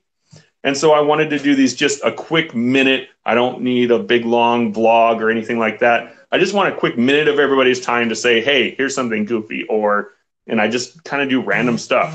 I think the first video I just kind of talked about what I was doing. The next video I talked about it's complicated as a Facebook status. I like that one. I Yeah. really like that one. And your wife is hysterical in that. Yeah. Yeah, she loved that idea of me putting it's complicated as my Facebook status. She was really looking forward to all the relative calls that would have followed immediately with what's going on with you and Russ? Oh my gosh, what happened? What did he do? So yeah, no, I was never going to actually make that my status, but I just like to goof off and sometimes just think about something like, have you ever actually seen anybody who makes it's complicated their Facebook status? I never have. So I was just wondering who actually does that. And, the whole time I was talking about the it's complicated thing, I had just gotten done with hunting. So I hadn't shaved in like 20 something days because my dad and I never shave until we're done with hunting season for our bow hunting. And so I just started saying, you know what I'm going to do? I'm going to, in between takes, just going to shave a part of my face. So I started with like just shaving off my mustache area and like the side. And then I did like one little area here. And then I did an area here. And you can just through the video see. And I forget who it was telling me that, you know what else is complicated is shaving for you or something like that. In one of the comments. I love that comment. It was great. But yeah, I do that. And then I did one of my son just giggling recently because the kid was just, I just love that one. That was so cute. But yeah. You also did one on changing a diaper, how to get out of it. Yeah. It doesn't work anymore. No, I wouldn't think that would work at all. No. Yeah. It doesn't. Usually that doesn't actually work for me, but it is what did work a couple of times this summer was, Colin needs to be changed. Oh, well, I'm going to go out and mow. I got to mow the lawn. Yep. Right now is when the lawn has to be mowed. Yeah. Wait a minute. It's screaming for me to do it. Yeah. But yeah, I did that just as a goofy thing. I don't think anybody should actually probably try to pull that too often. No, but everybody gets a chance, right? Yeah. I will be right back because my phone is starting to die and I need to make sure that it doesn't die. Okay. I will be on here with my friends. Hey guys, leave a massive snail trail.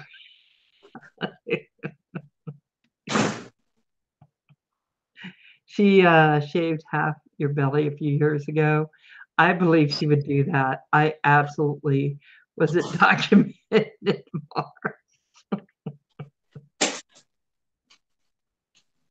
Oh my God. That is so funny. Oh my God. Yes, Kim hates snowflakes. So we call him Snowflake now and again. Our Snowball, or we call him, what else do we call him? Furball and Fuzzy. Yeah, we have all kinds of names for him. Okay. I am back. Okay. So what is it with the push-ups? Oh. Push-ups to me. It was just something I thought of last minute when I was uploading my first video. I was like, hey, you know what? I should make people feel like something that they do actually has an effect on my videos. And so I was just like, and the wife was like, oh yeah, that's a great idea. You should do some more push-ups anyways. Oh. But no, it was just a for fun thing. I was like, hey, and then, I haven't had to deal with that yet, but before I do my next video, which I try to upload a drone video every Friday, and it sounds like my last one failed, so I might have to do that after the show here, but I try to do a drone video every Friday, and I try to do one of my A Minute with Russ videos, either Monday or Tuesday, whenever I can get a chance to post it. but I've been wondering and worrying about if I start getting to the point of like 60 or 70 likes on one of those, how the push-ups are going to go. Right. Also, But your baby just flew a drone. yeah, he did. Yeah, and that was when he was like 4 months old. And I think he more just wanted to drool in the controller more than anything. I don't think he really wanted too much. But The fact that yeah, he flies better than me was upsetting. yeah. You know, my daughter actually has flown my drone a few times, and she does decent at it. Yeah. Oh, it's bad enough. No snowflake. Oh, sorry. So, so what do you want to see happen with your YouTube channel? I mean, I think everybody wants to get bigger. Everybody who's on here wants to get bigger. Nobody wants to say, well, I just want to get to 500 followers, then I'm going to stop. You know, I don't want any more people. So everybody wants to get bigger. I'd love to get bigger, but I think honestly, I just like to kind of show how I started as far as drone hobby, you know, like let's say 10 years from now, because, you know, I've been flying for this will be 4 years when Christmas comes, because that's when I got my first drone, is 4 years ago, Christmas time. But, Right. you know, 10 years from now, I want to be like, wow, look at the technology I was flying and look at how I flew and all this other stuff and what I did, even editing techniques on the video and everything. Uh, Right. I just would like to be able to look back on that stuff, kind of like a photo album of my hobby. But I like to also just show people areas and places in this area that you might live in an area and never know about area X or B or C or whatever. So I like to do that because there's a lot of times where I'm working and it's like, oh, I got to stop and go to the bathroom somewhere. And so I'll stop and it's like, oh, there's no place here. So I'll go a mile down the road and it's like, wow, look at this. This place is cool. And so I'm going to fly it. So then if anybody else is seeing that, I want them to be able to see the same thing. But as far as an overall, like kind of macro view of the goal of I would like to get bigger. I want to show people our area here in the Northwest. That's really my two main goals, I guess. Yeah, and I think it's wonderful because you are showing things that I haven't seen. I've lived and gone up and down the highway and been in Coeur d'Alene a lot and been all in that area, and some of the stuff I haven't seen. So Yeah. I'm thinking that is absolutely wonderful. Let me talk to you again because we started talking about something and I think my dog started barking. Let's talk FPV because we have a Okay. lot of FPV fans. There So are a lot, and I am so jealous every time I watch some of their videos.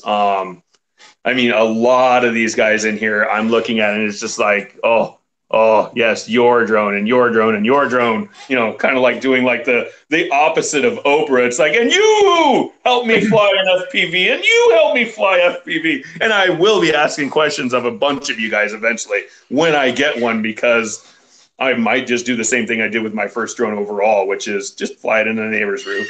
You know, that's probably yeah, what's going to yeah, happen. that's what I'm thinking is going to be happening with mine. Um, so what is it about FPV that's kind of drawing you there a little bit? Well, you know, sometimes when I'm doing my videos of where I'm flying and like, let's say I'm flying and I'm doing a video near a bridge and stuff, there are some times where it's just kind of exhilarating when you're flying. You have to fly under this thing, but above this, and you have to make sure you don't go by these guide wires or something like that. And that's what FPVing is really about, is just obstacle avoidance, but without sensors and all that stuff to do it for you, but actually avoiding and ducking, going around this. And it's that inner fighter pilot inside of you that watched Top Gun, and you're just like, I'm going to be like Maverick, you know, and Right? so that's just kind of what drives me. It looks like a blast. Is there any place within FPV where the 107 comes in? Um, I mean, I guess back to where we were talking before, where if you have a YouTube channel and you're monetizing and you're flying to monetize your channel, Like I said, I have always kind of felt like that's kind of one of those roll your eye type areas of applying the Part 107. But, it might come to a day where that's really a big thing that they do, the FAA, and they're really wanting to emphasize that. But I don't think so. I don't really, I mean, actually, you know what? Racing. If you're racing for big prizes and you are racing for like a team, a sponsored team, you probably need to have, I would almost guarantee you have to have a Part 107. Really? So, Yeah. really quick, Jim, 106, 616 drones said, how long is the 107 license active for? 2 years. Yeah. Yeah, So, it's good for 2 years from, so I took my test. Oh, you can hear my kid. He's hungry. If everybody can hear that. he's a sweetie. Yeah. But if from when you take, it's not from exactly the date from when you take your test, because I took my test this last Friday, which was the 19th, and it says that mine is good until October 31st, 2 years from now. So it's not exactly 2 years, but it's 2 years, and I would imagine maybe to the end of the month. That's what I assume, but it's right around 2 years. So, okay, so I want to go back to the racing thing. So, if you're racing drones, is it because of the prize? Yeah, because of the prize. And if you're on a sponsored team and somebody's giving you money or giving you something worth value, and they're giving that to you for flying on their team, and their team is making them money for advertisement because it's advertising their company, then you are flying for in furtherance of a business. It doesn't have to be in furtherance of your business. You're flying in furtherance of another business. Oh, yeah. So, see, I didn't know that. yeah. See, so like if I were to just for fun go to, let's say, my dad's business and be like, hey, Dad, and I actually did a video on my dad's business, but I don't think I ever said the name of the business, or I didn't mean to say the name of the business, so I wouldn't be flying in furtherance of a business when I did our new shop. But I definitely didn't show any signage or anything like that in the video because it would be in furtherance of a business. I see what you're saying. So 616 said, okay, so do you have to retake the test?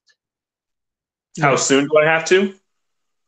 He just asked, do you have to? Oh, yes, you do. You have to retake the test every 2 years, and that's another $150 for the FAA. But the course that I went through, they actually, when you sign into your account, they have the full UAS Part 107 course and refresh course as options you can choose. And obviously, I was getting mine for the first time, so I did the full course.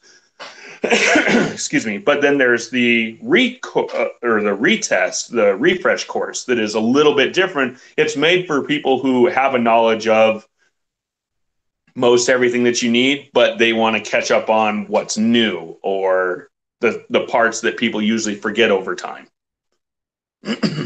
So Mars is saying that any kind of profit, you need a license. I had no idea if you just wanted to race drones, you were in something and you're getting something from it, then wow. Yeah. Oh man, you're lucky, Mars. Yeah, you only have to take it once and it's there. That's nice. Wow.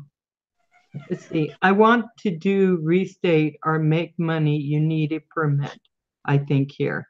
Oh, you want to restate? Yeah, because once money comes in, somebody else wants a part of that. Oh yeah. Yeah.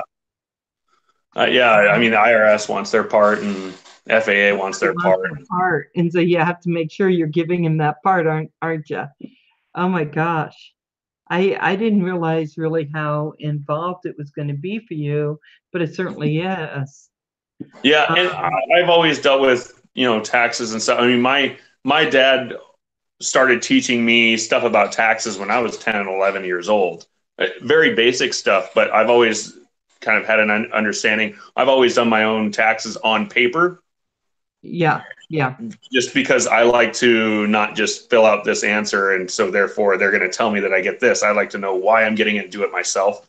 The last few years I've done, the quick things and stuff a little bit, but I'm probably gonna have to go back to paper if I start doing this Part 107 business, because I'm going to want to understand all that stuff involved in that and not just answer questions, have somebody else tell me that this is what I get. So 6176 is saying, Jim is saying, I would take the 107 soon, but 2 years turns me down.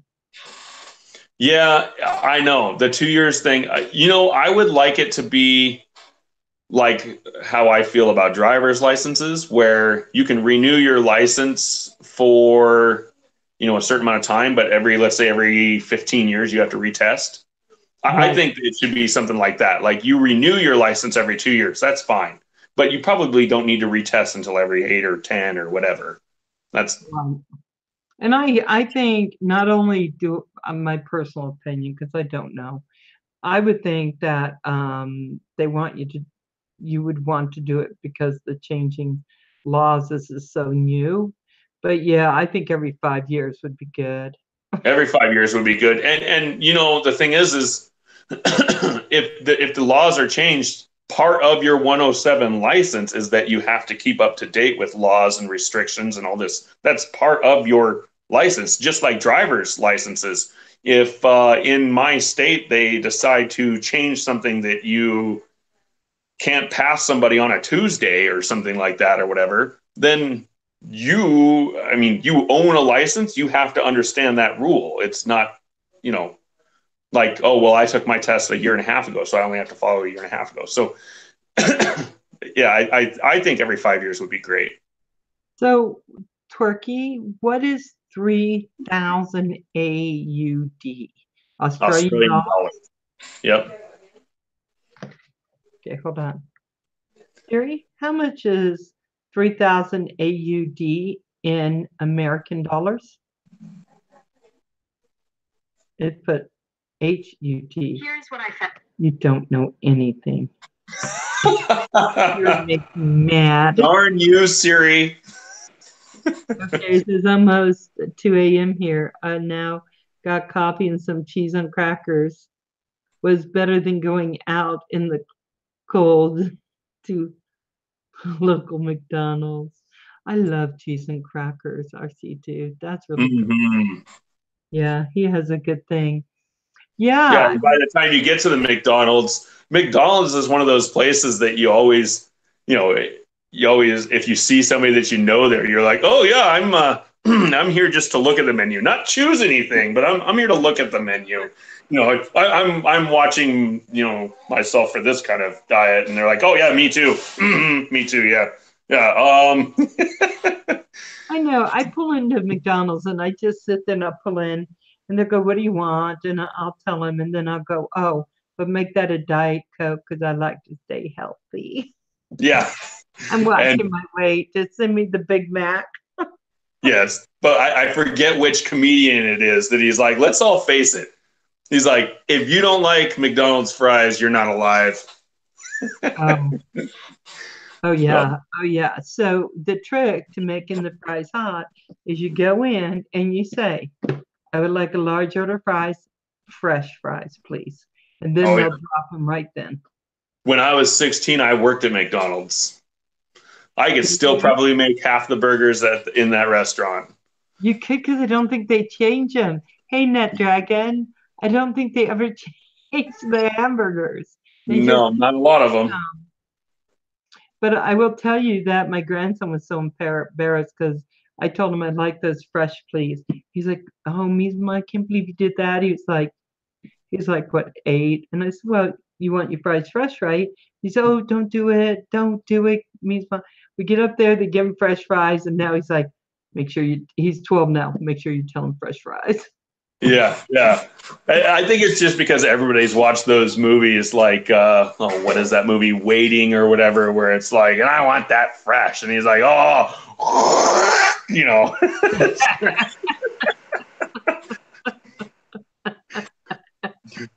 I think that's what everybody's worried about. Yeah, somehow on these, we always get around to food. So I'll just ask you because we always talk about food one place or other. What is your favorite meal? I'm just going to My ask. favorite my favorite meal is a form of pasta that my wife actually makes. It's cherry tomato linguine. So it's basically just spaghetti, but she actually makes it out of cherry tomatoes, and she actually squishes them and makes the sauce with the cherry tomatoes, and it's amazing. She uses it's everybody's gonna think it's kind of weird, but with clamato sauce Yep. and mushrooms and chicken and all kind of bell peppers, and then with linguine noodles. Love it. Favorite meal ever. But I do Yep. like Mexican food. If I had to choose a group food, Mexican food. True. Oh, he's saying 5-day course, lunch supplied every day, plus that includes work manuals, acro aircraft radio operator certificate. Okay. Okay. Oh wow! So it's not only just a license that you buy, Mars. It's actually like the course and everything all in once. That's kind of cool that it's a hands-on course, though. I that would be very very interesting. Not only that you're taking this course, but everything that I took this course, it's kind of like when you take an online course for college. It's Right. all you're there, and everybody in your class is a name and a number. It's not person that you're sitting next to, and you don't get to meet the people like you would in an actual course right then and there. That would be Right. kind of fun. Lucy, hello from Kello. Hey, Dalmar family, how you doing? If I Droma family, if I said it wrong, I just so apologize up front. Thank you for coming in. Let's see. Yes, joining about. Okay. Ever for safety night. What? Oh my gosh, I don't know what he was saying. So I just go. Yes, hi, Jomar. Yeah, California. I was saying earlier, I love California. My mom's side of the family has a lot of family in the Bay Area. So, in fact, we were just there this summer. It's Dromer. That's fine. Okay, and I gotta say, I'll do it the best I can. I am just really well known for not saying anything right. So there we go. Oof. I hate doing that because I want to say the names right. Oh, And JL, you like Burger King better? Yeah, that those Whoppers make like the Big Mac look like the Little Mac. I think their buns are so much bigger and everything. yes, but the fries aren't as good. No, they're not. And they used to have the Big K Big Fish, and it was huge, and now it's like a lot smaller. Yeah. Why am I getting hungry? Oh my gosh, guys, we gotta.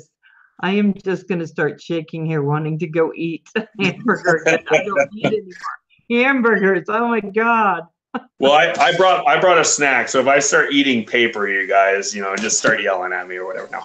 Oh, I know. Oh, turkey's going yum, Whopper yum. We used to go to. Have you ever heard of Fuddruckers? hmm California. They used to have this 1-pound hamburger, and I used to get it for Kevin. I take him out for his birthday every year and get him one of those. Nice. Yeah, we used to have one here, but I think the closest one to us now is in Missoula. Oh, is it? They closed it here. I They used to have Kevin kind of unhinge his jaw to get it, and the kids would just have really big eyes like, oh. What's that? Crocodile Dundee. Every time I think of like somebody saying, "Oh, this is a this and this and this," and then you have something that's much larger, it's like, nah, it's a burger. Sorry, Mars. I know, and all you guys that are from Australia, I cannot do the accent for the life of me. I can do voice changes and all that stuff for different characters on movies and everything, but I cannot do an Australian accent for the life of me. Yeah, I wish I could, but I can't. I try to do even English. I can't do any of them, and my grandson just tells me to stop. Yeah, I can do Arnold Schwarzenegger, and I can do different stuff and everything, but I cannot do an Australian accent for the life of me. Yeah, exactly, Mars. That's not a knife. Pulls out his like 14-inch long machete or whatever knife he has. That's what do you have a big bunch of in the freezer for Ball? We'll all come over between Jim's cheesecake and whatever you got in the freezer. I think that'll be good. I think he was talking about Wendy's square patties. Maybe he went to a Wendy's and just like ran off with a box or something. I can see him now. Roger in the car, getting it ready to take off. Yeah. Go, Roger. Go, go, go. Roger trying to get out there in time. Oh, chicken wings for a movie. Oh, God. Okay. Okay, so now that's making Hey, more Kelly. sense. I wasn't sure. I was just sitting back thinking, Oh, hey, my wife just turned the light on. is it baby time? It can be baby time if you need to have baby time. A little baby time. All right. Baby Yes. time. Yes, I have. Everybody who has seen my videos has probably seen my daughter in them. Yeah. And then there's this little guy. Hey, dude, what's up? This guy. Look at this guy. Oh my gosh. Look at you. He's trying to hit keyboard stuff. He just spent a night at Grandma's house. You did? Wow. Grandma's lucky to have you at her house. Yes, she is. Hi? You want to say hi? He's saying, no babies around, Val. I love babies. I need more grandbabies. Can you talk to my daughter and my son, little one? Let's get them, my sons, and get them going so I can have some more. You fly very good. The chat. He just scrolled the chat back to the beginning. Hold on a second. All right, there we are. He's seeing himself on the actual laptop screen, so he's like, ooh, hey, that's me. That's me, and I'm handsome. Your daughter's beautiful also. I mean, yes. I will be in trouble when she starts dating. Absolutely. You will. I used to carry a bat. He gets so upset, and I was like, this is the only thing I can do. But I did get really good tables at restaurants. Yeah. There's some stuff. Hey, Backwoods Billy, how you doing, darling? I'm just going to put you in moderator mode there. Here we go. No. So, do any of your children like flying drones? My daughter, she'll fly. I don't think it's one of her, big hobbies or anything, but she has flown my drone, 4 or 5 times at least. Wow. Yeah. Oh gosh. Oh, there goes the camera. All right. The baby's getting grabby. I'm going to hand him back to his mom. Hi, baby. Yeah. Someone said, get him a whoop soon. That's what Kim said. Get him a whoop. We'll just put it in there. I have 2 shotguns and 1 handcuff. Handgun is what you're saying? Yeah, I've always told my daughter that when her first boyfriend comes over to meet me, that I'm not going to do the, clean the gun in front of them. Because up here, nobody is afraid of guns. All the kids are like, oh, yeah, my dad has that and this and that. And so I was like, I'm going to sharpen my throwing knives in front of them. That would be good fun. Yeah, but my daughter used to get mad all the time. Where did it go? I think my best defense will be teaching her to be smart, I think. Yeah, absolutely. It really is your best defense. Hey, little dumpling, how you doing? Welcome in. I just love it when you come. Thank you. Thank you. Little Dumpling's just a beautiful supporter of mine. And she posts really like Hallmark movies and stuff, and I like watching them. Yeah, and Backwoods Billy craft beer. Yep. I like beer as well. So I actually, when I first met you and I subscribed to you, I saw a couple of your videos back a month ago or so, but I love like trying new beers and everything as well. Absolutely love it. Yeah. My son got so upset. We went out 2 years ago. He got this little flight, and he goes, "Come on, Mom, try him." And I said, "Well, I'm just going to fall asleep here, so there's no come on, Mom." So I did, and I was like, "This one tastes like, this one tastes like, and but I do Corona. I like Corona. What can I Yeah, say? it's good. You always got your regulars, but I like to try all kinds of. I mean, I'll go from. I have like a beer club that I'm in, and it's like a $25 a month thing or whatever. And there's some of those beers that are like 12.5%, and it's like one bottle, and you're like, that's pretty nice. Hmm. Oh, so backward Billy said, here in the U.S., they passed a new drone law. Everyone must register their drone. You know what? I had to register mine before that passed. Yeah. Because mine was over there, whatever that was, grams or whatever. I had called Kim and said, how heavy do I have to register this? And Yeah. then when I went through the breeze, they were saying, yeah, you do have to. So I did Yeah. it. So the law used to be if it was under 0.55 pounds. Right. That's what the law used to be. But now, and this is what a lot of people are up in arms about now, if it flies in the air, it needs to be registered. So is that even a toy drone? What, yours? No, Or if mine isn't a toy, but if I have a little teeny toy whoop, I have to register that? technically, if you're going to fly it outside ever, yeah. But what they're saying is the FAA did not make or whoever passed this bill did not make such a designation. It's so open that you could even interpret one of those balsa wood little rubber band planes that you spin around and then you throw it up in the air and it goes up or whatever. You could technically interpret one of those as something that you need to register because it flies through the air, or even a paper airplane if you really want to get stupid. But that's why the last drone laws and the last regulations that they made, they will not be the last ones that will be done. They're going to make further stipulations on this part and this part and that part. They're going to do it. It's just a matter of if and when, because some problem arises. But what Right. we as drone pilots need to make sure is that our voice is also heard, and it's going to be somewhere in the middle rather than them just pushing us all the way to the edge and saying, well, this is where you get to be. Too bad.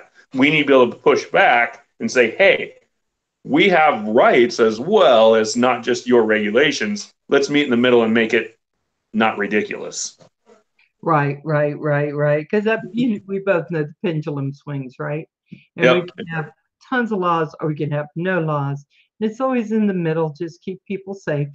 It's about Yeah. keeping people safe and just making sure we have some idea of what we're doing. I think that's why I'm always posting the CNY nonprofit, their starter thing, which talks about best practices on flying. Yeah. You kind of need to know that. Reason is idiots were flying over airports, CIA, NSA, and Pentagon, etc. And the one that made the Part 336 so big was that one drone that landed on the White House lawn. Like, what was it, 3 years ago or something like that? It landed right on the White House lawn. So it's just, Wow. yeah. I sit back and I think, who would even think to do that? Why would that seem okay? But then as we look through videos that we see, not people in here, but when we go see No. kids flying and some adults where it's a random video and they're doing stupid stuff, they're just doing really stupid stuff. So Yeah.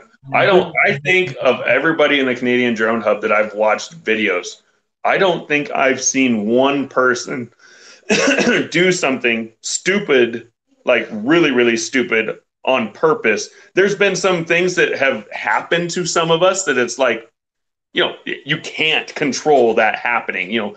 I saw, I forget who it was, somebody like their drone just completely started messing up or whatever. It landed and crashed into somebody else's yard in their neighborhood or whatever. You can't help all of those. But I've never seen somebody be like, watch this, I'm going to fly in between these two cars going across the freeway and try to, make that gap. We never see that. Hey, really quick, Star Cop, thank you for coming in, darling. I'm so glad you made it here. Hillbilly Pyro, Yeah, we have lots of laws, that's for sure. We all fly really well and they fly safe. Yeah. Yeah, everybody on here, redneck, Jewish redneck preppers. Hey, how you doing? I'm just interviewing and talking with um droning about Northwest, and he does really well. He just got his 107, so it's kind of exciting. I was really happy because I wanted to pick his brain about everything. And Hey, and I think StarCop has one of those, don't you, StarCop? If I remember, I thought you said that at one point in time a couple weeks ago that you had one. the 107. I thought he did. Either StarCop or it was Sly Dad. It was one of those guys down there, I Wouldn't think, be said. Sly Dad. I think Sly Dad's yeah, I don't think Sly Dad would get one. He might, but I don't know. But it might be because StarCop teaches. He teaches about airspace and about all that stuff. Oh, there we go. Yeah. Okay. So it was you, StarCop. You have a drone pilot's license. You fly it for the Do you fly drones for the military then? That would be really awesome. It's too bad you couldn't put those videos on YouTube. Oh, nice, nice. Hillbilly Pro. Yeah, let's see. Back with the I just purchased off Sharper Image for $24. Racing drone, a 5-inch with obstacle course, 27. I just want to video beer festivals. Ever now cannot fly over people also, right? You couldn't fly over people before. It's just now they're going to have the ability to enforce those rules with penalties. But you still couldn't fly over people before. But I will say, I don't. Oh man, that kid is upset back there. Mike Jones just said he can fly an actual helicopter. Oh, nice. Nice. That is really nice. Oh, the one's fly for the military for target purposes. Wait, now StarCop, are you the target?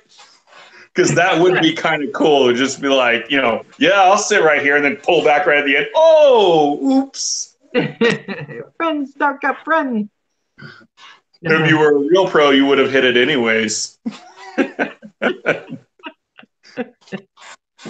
Oh my God. So there was someone who was Shalom. Yes, Shalom. Oh, he can actually fly helicopter. Oh, he can actually fly an actual. It wasn't Love My Drones flying the helicopter. Darn it. I was hoping you could. I fly over the flea market here all the time. Okay. Yeah, and the thing is technically you can fly over people, or you could fly over people before, but you had to have everybody who you were flying over know that you were flying over them and have their permission. But now the rules are a little even more muddied, where it's a little different. You technically can't fly over people or property without waivers and stuff now or something. But it's like I think it was Backwoods who was saying they had the rules before, they just couldn't enforce them. And like I said in the beginning of our interview, when you were talking to me, Val, I think the difference between what they had before and the new drone laws that they passed a couple of weeks ago is enforcement. They can enforce things. Right. And I think that's why they did it, because they wanted to be able to enforce. Right. So yes.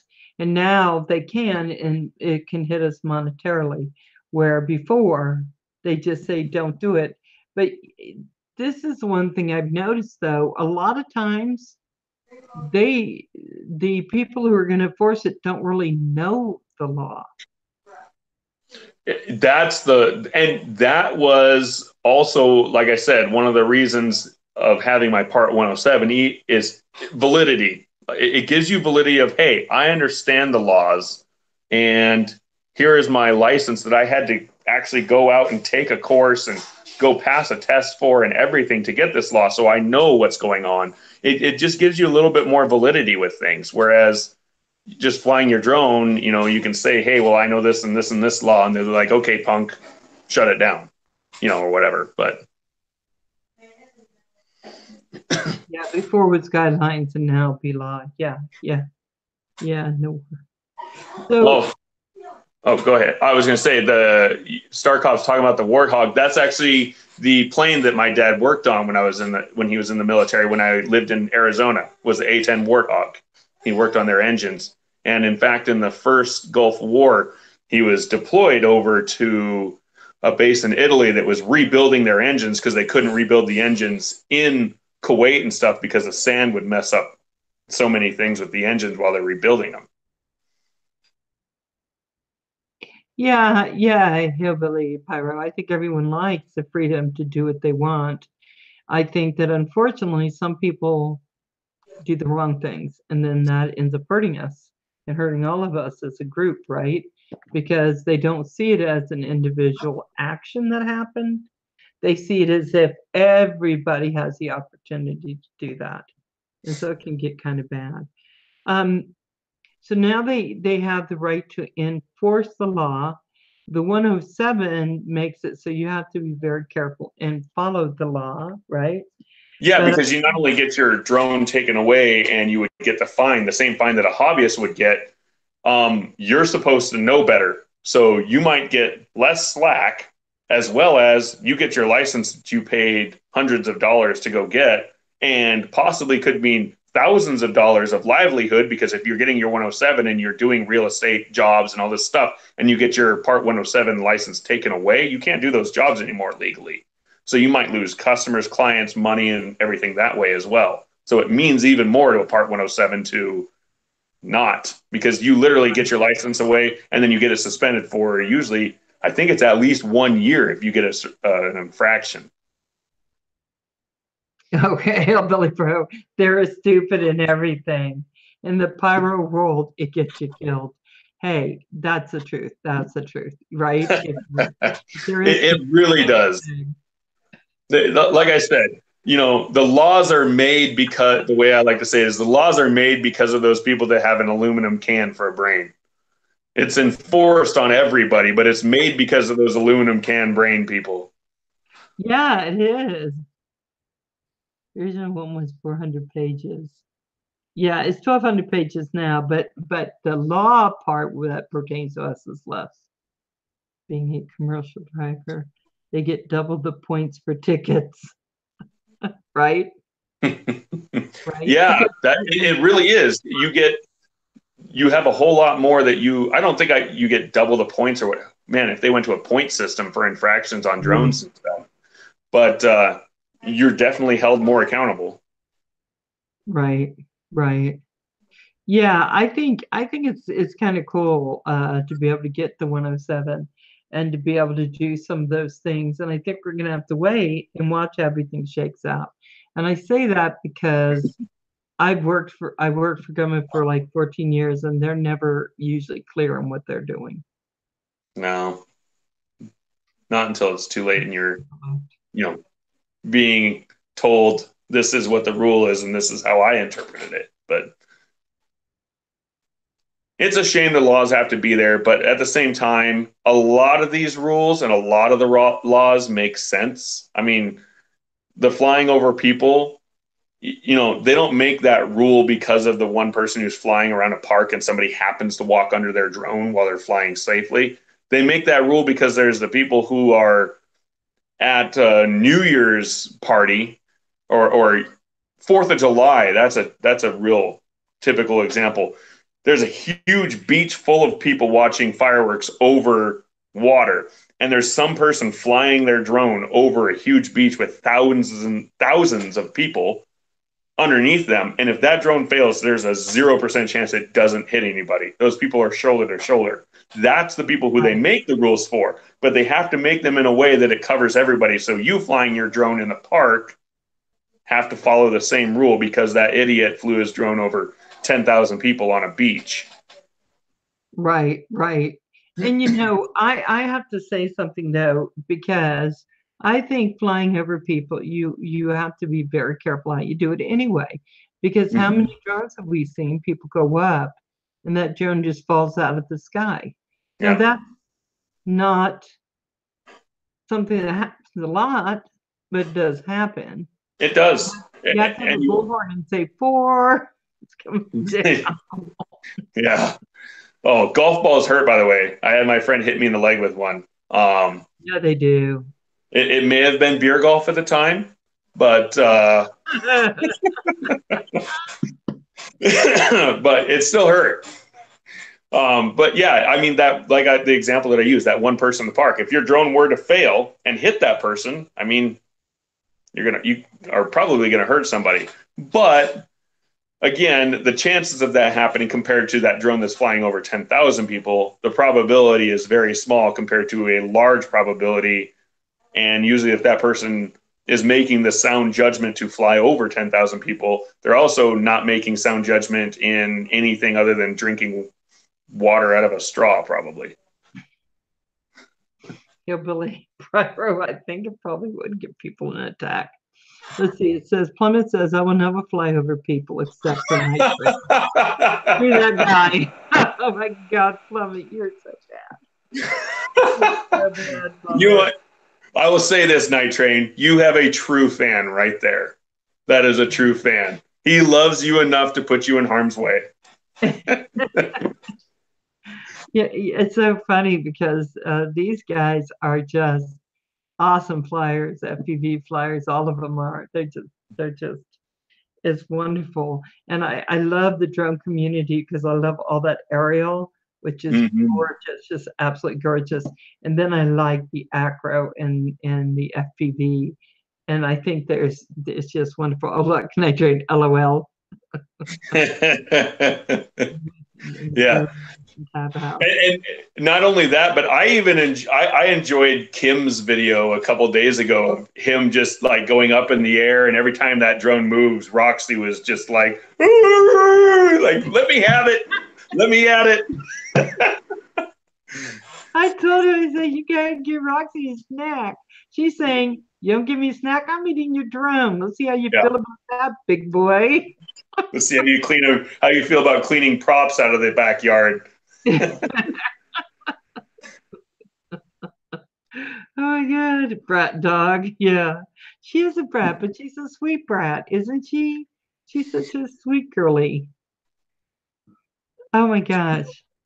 Breaking your concentration. Yeah. We are on Del Mar's Eastern Shore, Virginia, Delaware, Maryland meet. Okay, yeah. I've been there a lot. Check out me flying a pro strobe off a drone. Looked like a UFO. Very cool. I will watch that. A night train today. LOL. Almost hit myself landing. Oh my God. That'd be. I would love to see that. See you, Hillbilly. Is Hillbilly leaving? Sorry. Yeah, Hillbilly's taking off. Good night, Hillbilly. Thank you so much. Thank you for coming in. Got to see Hillbilly. Yeah, they have a lot of racing on the East Coast. They have a lot of that. So guys, it is already 16 after 7. I kept y'all a little bit longer than I was going to say, but I got a feeling that All About Northwest is probably supposed to be with the baby now. No. He's got his diaper to be changed. So I got like 15 more minutes. We got to be on here. Okay, we got a little more time to go, guys. Yeah. No, I think it's dinner time here soon. But I enjoyed being here. I liked being on you talking to you and just seeing everybody and being able to answer everybody's questions, not in text, but actually talk to them and answer it in person. It's really fun. Yeah, Depth Drone Pilot, you have a beautiful night. Thank you so much for coming in. 616, you don't have a whoop. Are you telling 616? 616, Night Train's helping him build up his fleet of drones, guys. Yeah, I thought he had one. I thought 616 did have one, but maybe not. It was a great stream, Northwest and Val. Thank you for Thanks, Kim. Guys, I love you all. You know it. I want to say thank you You know, I always say this, but it's always true. You guys have all kinds of places you could be. You don't have to necessarily come and be on this stream. So I just want to thank you. Thank you so much for spending time with me and Droning About Northwest and making this decision to be with us tonight. Thank you so much, Carpenter Rick, Backwoods Billy, Furball, 616, Night Train, Plummet, JL, RC Dude, Manic Magic, JL. Guys, thank you. Just thank you for making that choice. I so appreciate it. Mo, love you. Yes, thank you, everybody. I really appreciate you guys all coming in as well. I really enjoy talking to you guys, talking with stuff. Hopefully, I didn't scare anybody about the Part 107. I think everybody should do it. It's not necessary, but I think everybody should do it. And I just, I love the hobby.